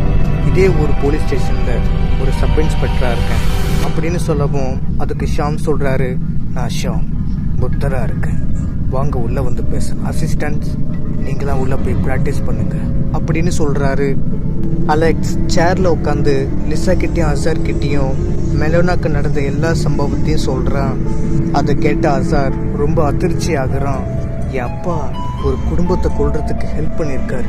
அப்போ லிசா சொல்றா, உன் அப்பா மட்டும் இல்ல, என் அப்பாவும் தான். கொலைக்கு ஹெல்ப் பண்ணது உங்க அப்பா, ஆனா கொலை பண்ணது என்னோட அப்பா அப்படின்னு சொல்லவும் 2 பேருமே வருத்தப்படுறாங்க. அப்போ அலெக்ஸ் ஷாம் கிட்ட சொல்றான், அதுக்கு தான் பழிக்கு பழியா அசார் அப்பாவையும் லிசாவோட அப்பாவையும் கொண்டு இருக்கான். அது மட்டும் இல்லை, மெலோனாவோட அப்பா ஹச்சிகோக்கு சொந்தமான வீட்டு பத்திரத்தை லிசாவோட அப்பா அதை கொண்டு போய் கிறிஸ்ன்னு ஒரு ஆளுக்கு $12 லட்சம் வித்திருக்காரு. அந்த கிறிஸ் மெலோனாவோட வீட்டை இடிச்சிட்டு அங்கே ஒரு பிரைவேட் ஸ்கூலை கட்டி நடத்திட்டு வந்திருக்காரு. ஆனால் மெலோனாவோட ஆவிக்கு அது சுத்தமாக பிடிக்கல. அந்த ஸ்கூலையே வெடிக்க வச்சிருச்சு. அப்படி வெடிச்சதுல கிட்டத்தட்ட அந்த ஸ்கூலில் படித்த 250 குழந்தைகளும் தீயில கருகி கொத்தா செத்தாங்க. அதுக்கப்புறம் இந்த நியூஸ் வேர்ல்டு வைடு ஃபுல்லாக ரீச் ஆச்சு. இப்போ கூட ஒரு 5 வயசு பையன்கிட்ட கேட்டால் கூட அந்த பையன் கரெக்டாக சொல்லுவான் அப்படின்னு சொல்லிக்கிட்டு இருக்காரு. இந்த பக்கம் நஸ்ரீன் கிச்சனை விட்டு வெளியே வந்துட்டு இருக்கா. அப்போ நஸ்ரீன் அதிர்ச்சி ஆகுறா. ஏன்னா அவளோட பொண்ணு மேலே மிதந்துட்டு இருக்கா. அதை பார்த்த நஸ்ரீன் ரொம்ப பயப்படுறா. இந்த பக்கம் Lisa, Azhar, Alex and Shaam அப்புறம் அவரோட அசிஸ்டன்ட்ஸ் எல்லாருமே கிளம்பி அந்த கைவிடப்பட்ட வீட்டுக்கு வந்துடுறாங்க. அப்போ அந்த வீட்டை எல்லாருமே பார்க்குறாங்க. அந்த வீடு பார்க்க எப்படி இருக்குன்னா ரொம்ப பயங்கரமா செடி கொடியெல்லாம் சூழ்ந்து இருக்கு. அப்போ ஷாம் அவரோட அசிஸ்டன்ட் கிட்ட சொல்றாரு, நீங்க எல்லாரும் போய் அந்த கிளை எல்லாத்தையும் வெட்டி எறிங்க அப்படின்னு சொல்லவும் அவரோட அசிஸ்டன்ட்ஸ் எல்லாருமே அந்த கிளையை வெட்டி எரிஞ்சுக்கிட்டு இருக்காங்க. செடி கொடி எல்லாத்தையும் வெட்டி முடிச்சதுக்கு அப்புறமா எல்லாருமே அந்த வீட்டுக்குள்ள போறாங்க. அப்போ அந்த வீடு பார்க்க எப்படி இருக்குன்னா உள்ள ரொம்ப பால் அடிச்சு போய் ஒரு தூசியா இருக்கு. அப்போ அசார் லிசா கிட்ட சொல்றான், லிசா, இந்த இடம் உனக்கு ஞாபகம் இருக்கா? 10 வருஷத்துக்கு முன்னாடி இதே இடத்துல நீ நானும் மாட்டிக்கிட்டோம். அப்போ அலெக்ஸ் தான் நம்மளை வந்து காப்பாற்றினாரு. அதை இப்போ நினச்சி பார்க்கும்போது பயமாக தான் இருக்குல்ல. அவ்வளோ பெரிய கட்டடத்தை இடிச்சிட்டு நம்ம இந்த வீடு கட்டியிருக்கணும் அப்படின்னு சொல்லவும் அதுக்கு லிசா எந்த பதிலுமே சொல்லாமல் வந்துக்கிட்டு இருக்கா. அப்போ ஷாம் அசார் கிட்ட சொல்கிறாரு, அந்த பில்டிங்கை இடித்த பாவத்துக்கு தான் இந்த வீடு கட்டின 1 வாரத்துலேயே அந்த குடும்பம் செத்து போச்சு. அது கேட்ட அசார், அவங்களையும் கொண்டுட்டாளா? அப்போ ஷாம் சொல்கிறாரு, அவங்கள மட்டும் இல்லை, இந்த இடத்துல யார் குடி வந்தாலும் அல்லது யார் இந்த இடத்த இடிச்சிட்டு இன்னொரு இடத்த கட்டணும்னு நினைச்சாலும் 1 வாரத்துக்கு அப்புறம் அவங்க இறந்துருவாங்க எங்க இருந்தாலும். ஏன்னா இந்த இடம் முழுக்க சாத்தானால சிதைக்கப்பட்டிருக்கு. இந்த வீட்டுக்குள்ள ஒரு எறும்பே வந்தாலும் அவ அழிச்சிருவா. ஏன்னா இந்த இடம் முழுக்க சாத்தானுங்களோட வாசனை பரவி இருக்கு. என்னால அதை உணர முடியுது. புத்தாஸ், மந்திரங்களை படிக்க ஆரம்பிங்க அப்படின்னு சொல்லவும் படிச்சுக்கிட்டே வராங்க. அப்படி மந்திரங்களை படிச்சுட்டு போயிட்டு இருக்காங்க. அப்போ அலெக்ஸ் சொல்றான், நான் கனவுல பார்த்த அதே வீடு தான் இது அப்படின்னு சொல்லிக்கிட்டு இருக்கான். அப்போ அந்த நேரம்னு பார்த்து அந்த வீட்டுக்குள்ள இருக்கிற ஒரு கதவு தானா திறக்குது. அதை பார்த்த எல்லாரும் அப்படியே நிக்கிறாங்க. அப்போ ஷாம் சொல்றாரு, எக்காரணத்தை கொண்டு தயவு செஞ்சு யாரும் நிக்காதீங்க. அந்த ஆவி அப்படிதான் ஏதாச்சும் பண்ணிட்டே இருக்கும். நீங்க அதை எதையும் கண்டுக்காம என் பின்னாடி எல்லாரும் வாங்க அப்படின்னு சொல்லவும் எல்லாருமே தொடர்ந்து நடந்து போயிட்டு இருக்காங்க. அப்போ ஒரு பயங்கரமான ரத்தம் படிஞ்ச கை அலெக்ஸோட ஷோல்டர்ல இருக்கு. அதை பார்த்த லிசா பயத்துல அலெக்ஸ் கிட்ட சொல்றா, அலெக்ஸ், உங்க ஷோல்டர்ல ரத்தம் படிஞ்ச கை இருக்கு அப்படியே அலறிக்கிட்டே சொல்லவும் அதை கேட்ட அலெக்ஸ் பயத்தோட அவன் ஷோல்டரை பார்க்கறான். ஒரு ரத்தம் படிஞ்ச கை இருக்கு. அப்போ அலெக்ஸ் பயந்துகிட்டே அந்த கையை கீழே தள்ளி விட்டுறான். அப்போ அந்த கை கீழே விழுந்துருது. அப்போ ஷாம் சொல்றாரு, எக்காரணத்தை கொண்டு யாரும் நிக்காதீங்க அப்படின்னு சொல்லவும் கீழே விழுந்த ரத்தம் படிஞ்ச கை திடீர்னு தரைய தட்ட ஆரம்பிக்குது. அந்த சத்தத்தை கேட்ட எல்லாருமே திரும்பி அந்த கையே பார்த்துக்கிட்டு இருக்காங்க. அப்ப அந்த ரத்தம் படிஞ்ச கை மறுபடியும் அந்த தரைய தட்டிக்கிட்டே இருக்கு. இத பார்த்த ஷாம் எல்லாருமே பின்னாடி வர சொல்றாரு. எல்லாருமே பின்னாடியும் வராங்க. அப்போ மறுபடியும் அந்த கை தரைய தட்டிக்கிட்டே இருக்கு. அப்படி தட்டிட்டு இருந்த அந்த ரத்தம் படிஞ்ச கை திடீர்னு துடிக்க ஆரம்பிக்குது. அதை பார்த்த எல்லாருமே பயப்பட ஆரம்பிக்கிறாங்க.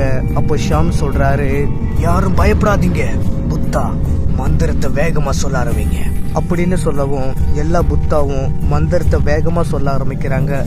புத்தா எல்லாரும் மந்திரத்தை வேகமா சொல்லவும் அந்த கை வேகமா துடிச்சுக்கிட்டு இருக்கு.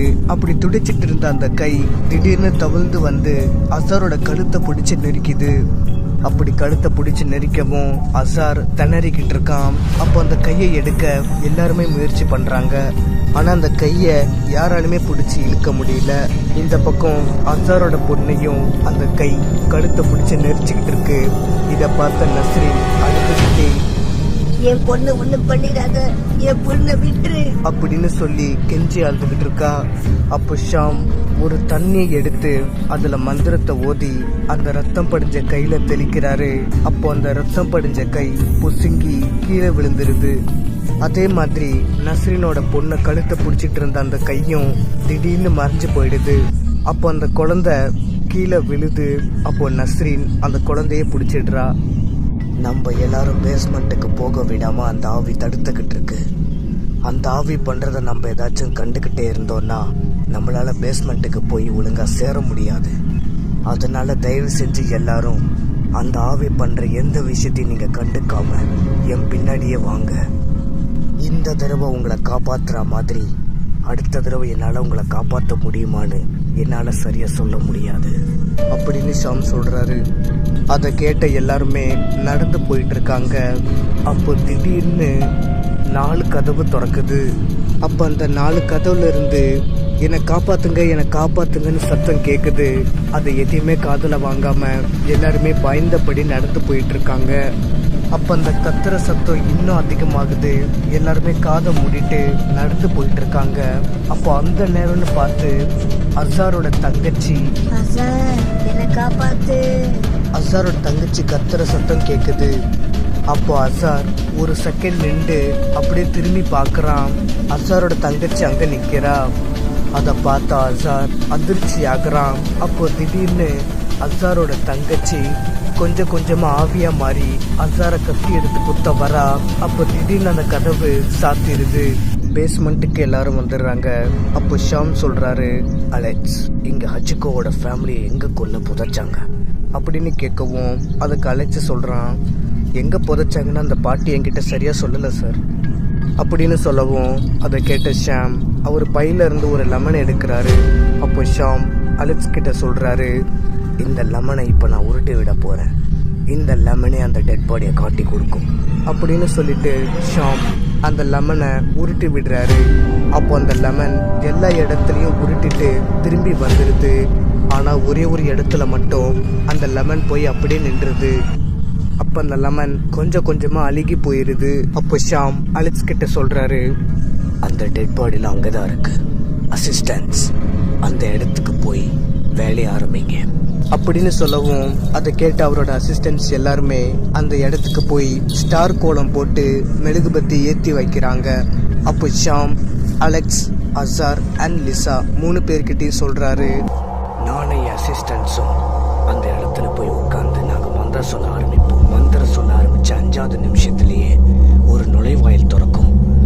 அந்த நுழைவாயில் தான் இந்த இடத்தோட ரிஃப்ளெக்ஷன். அந்த நுழைவாயிலுக்குள்ள போய் மெலோனா தூக்க மாட்டி செத்த அந்த இடத்துக்கு நீங்க போய் உங்க 3 பேரோட ரத்தத்தை அந்த இடத்துல சிந்திட்டு திரும்பி வந்துருங்க. ஆனா இதுல ஒரு பிரச்சனை இருக்கு. உங்க 3 பேரோட ரத்தத்தை சிந்த விடாம அவன் உங்க மைண்டை டைவர்ட் பண்ணிட்டே இருப்பா. நீங்க அதை எதுவுமே கண்டுக்காம சரியா உங்க ரத்தத்தை அங்க சிந்த விட்டுட்டு வந்துட்டீங்கன்னா அந்த ஆவி அழிஞ்சு போயிடும். நான் சொன்னதை கரெக்டா செஞ்சிட்டீங்கன்னா அவளை நிரந்தரமா அழிச்சிடலாம், திரும்பி வர முடியாத அளவுக்கு அப்படின்னு சொல்லிட்டு ஷாம் தன்னோட அசிஸ்டன்ஸோட அங்க போய் உட்கார்றாரு. ஷாம் அந்த இடத்துல போய் உட்காந்து அவரோட அசிஸ்டன்ட்டோட மந்திரம் சொல்ல ஆரம்பிக்கிறாரு. அவர் சொன்ன மாதிரியே 5 நிமிஷத்துல ஒரு நுழைவாயில் திறக்க ஆரம்பிக்குது. அப்போ அலெக்ஸ், அசார் அண்ட் லிசா 3 பேருமே சேர்ந்து அந்த நுழைவாயிலுக்குள்ள போறாங்க. அந்த நுழைவாயிலுக்குள்ள போனதும் அந்த இடம் முழுக்க இருட்டாவே இருக்கு. அதோட அந்த இடத்துக்குள்ள நிறைய பேர் பேசுற மாதிரியும் நிறைய பேர் முணங்குற மாதிரி சத்தமும் கேக்குது. இதனால 3 பேருமே பயந்துகிட்டே பொறுமையா நடந்து போய்கிட்டு இருக்காங்க. அப்படி நடந்து போய்கிட்டே மெலனா தூக்க மாட்டி செத்த இடத்துக்கு அவங்க வந்துடுறாங்க. அப்போ லிசா சொல்றா, முதல்ல நான் ரத்தம் சிந்துறேன் அப்படின்னு சொல்லிட்டு லிசா அவளோட ஒரு சொட்டு ரத்தத்தை கீழே விடுறா. அப்போ திடீர்னு ஒரு கதவு திறக்குது. லிசா, அசார் அண்ட் அலெக்ஸ் 3 பேருமே திரும்பி பார்க்கறாங்க. அந்த கதவுக்குள்ள ஒரு கருப்பு உருவம் நிக்குது. அது மட்டும் இல்லாம அந்த கருப்பு உருவத்தோட கையில ஒரு கத்தி இருக்கு. இப்போ லிசா சொல்றா, அலெக்ஸ் உன்னோட ஒரு சொட்டு ரத்தத்தை கீழே விடு அப்படின்னு சொல்லவும் அலெக்ஸ் பயந்துகிட்டே அவனோட ஒரு சொட்டு ரத்தத்தை கீழே விடுறான். அப்போ அந்த கருப்பு உருவம் வித்தியாசமான உருவங்களா மாறி ஓடி வந்து அந்த 3 பேரையுமே குத்த வருது. அப்போ அசாரும் அவனோட ஒரு சொட்டு ரத்தத்தை தரையில விட்டுறான். அப்போ அந்த கருப்பு உருவம் கத்திக்கிட்டே வெடிச்சிருது. அப்போ அசார், லிசா அண்ட் அலெக்ஸ் 3 பேருமே தூக்கி வீசப்படுறாங்க. அவங்க 3 பேருமே ஷாம் இருக்கிற இடத்துக்கு வந்துடுறாங்க. அப்போ அசார் ஷாமை பார்த்து கேட்குறான், ஷாம், இனிமே அந்த ஆவி எங்களை துரத்தாதில்ல அப்படின்னு கேட்கவும் அதுக்கு ஷாம் சொல்றாரு, அந்த ஆவி இனிமே உங்களை தொந்தரவு பண்ணாது. அந்த ஆவியை நான் நிரந்தரமா அழிச்சிட்டேன்.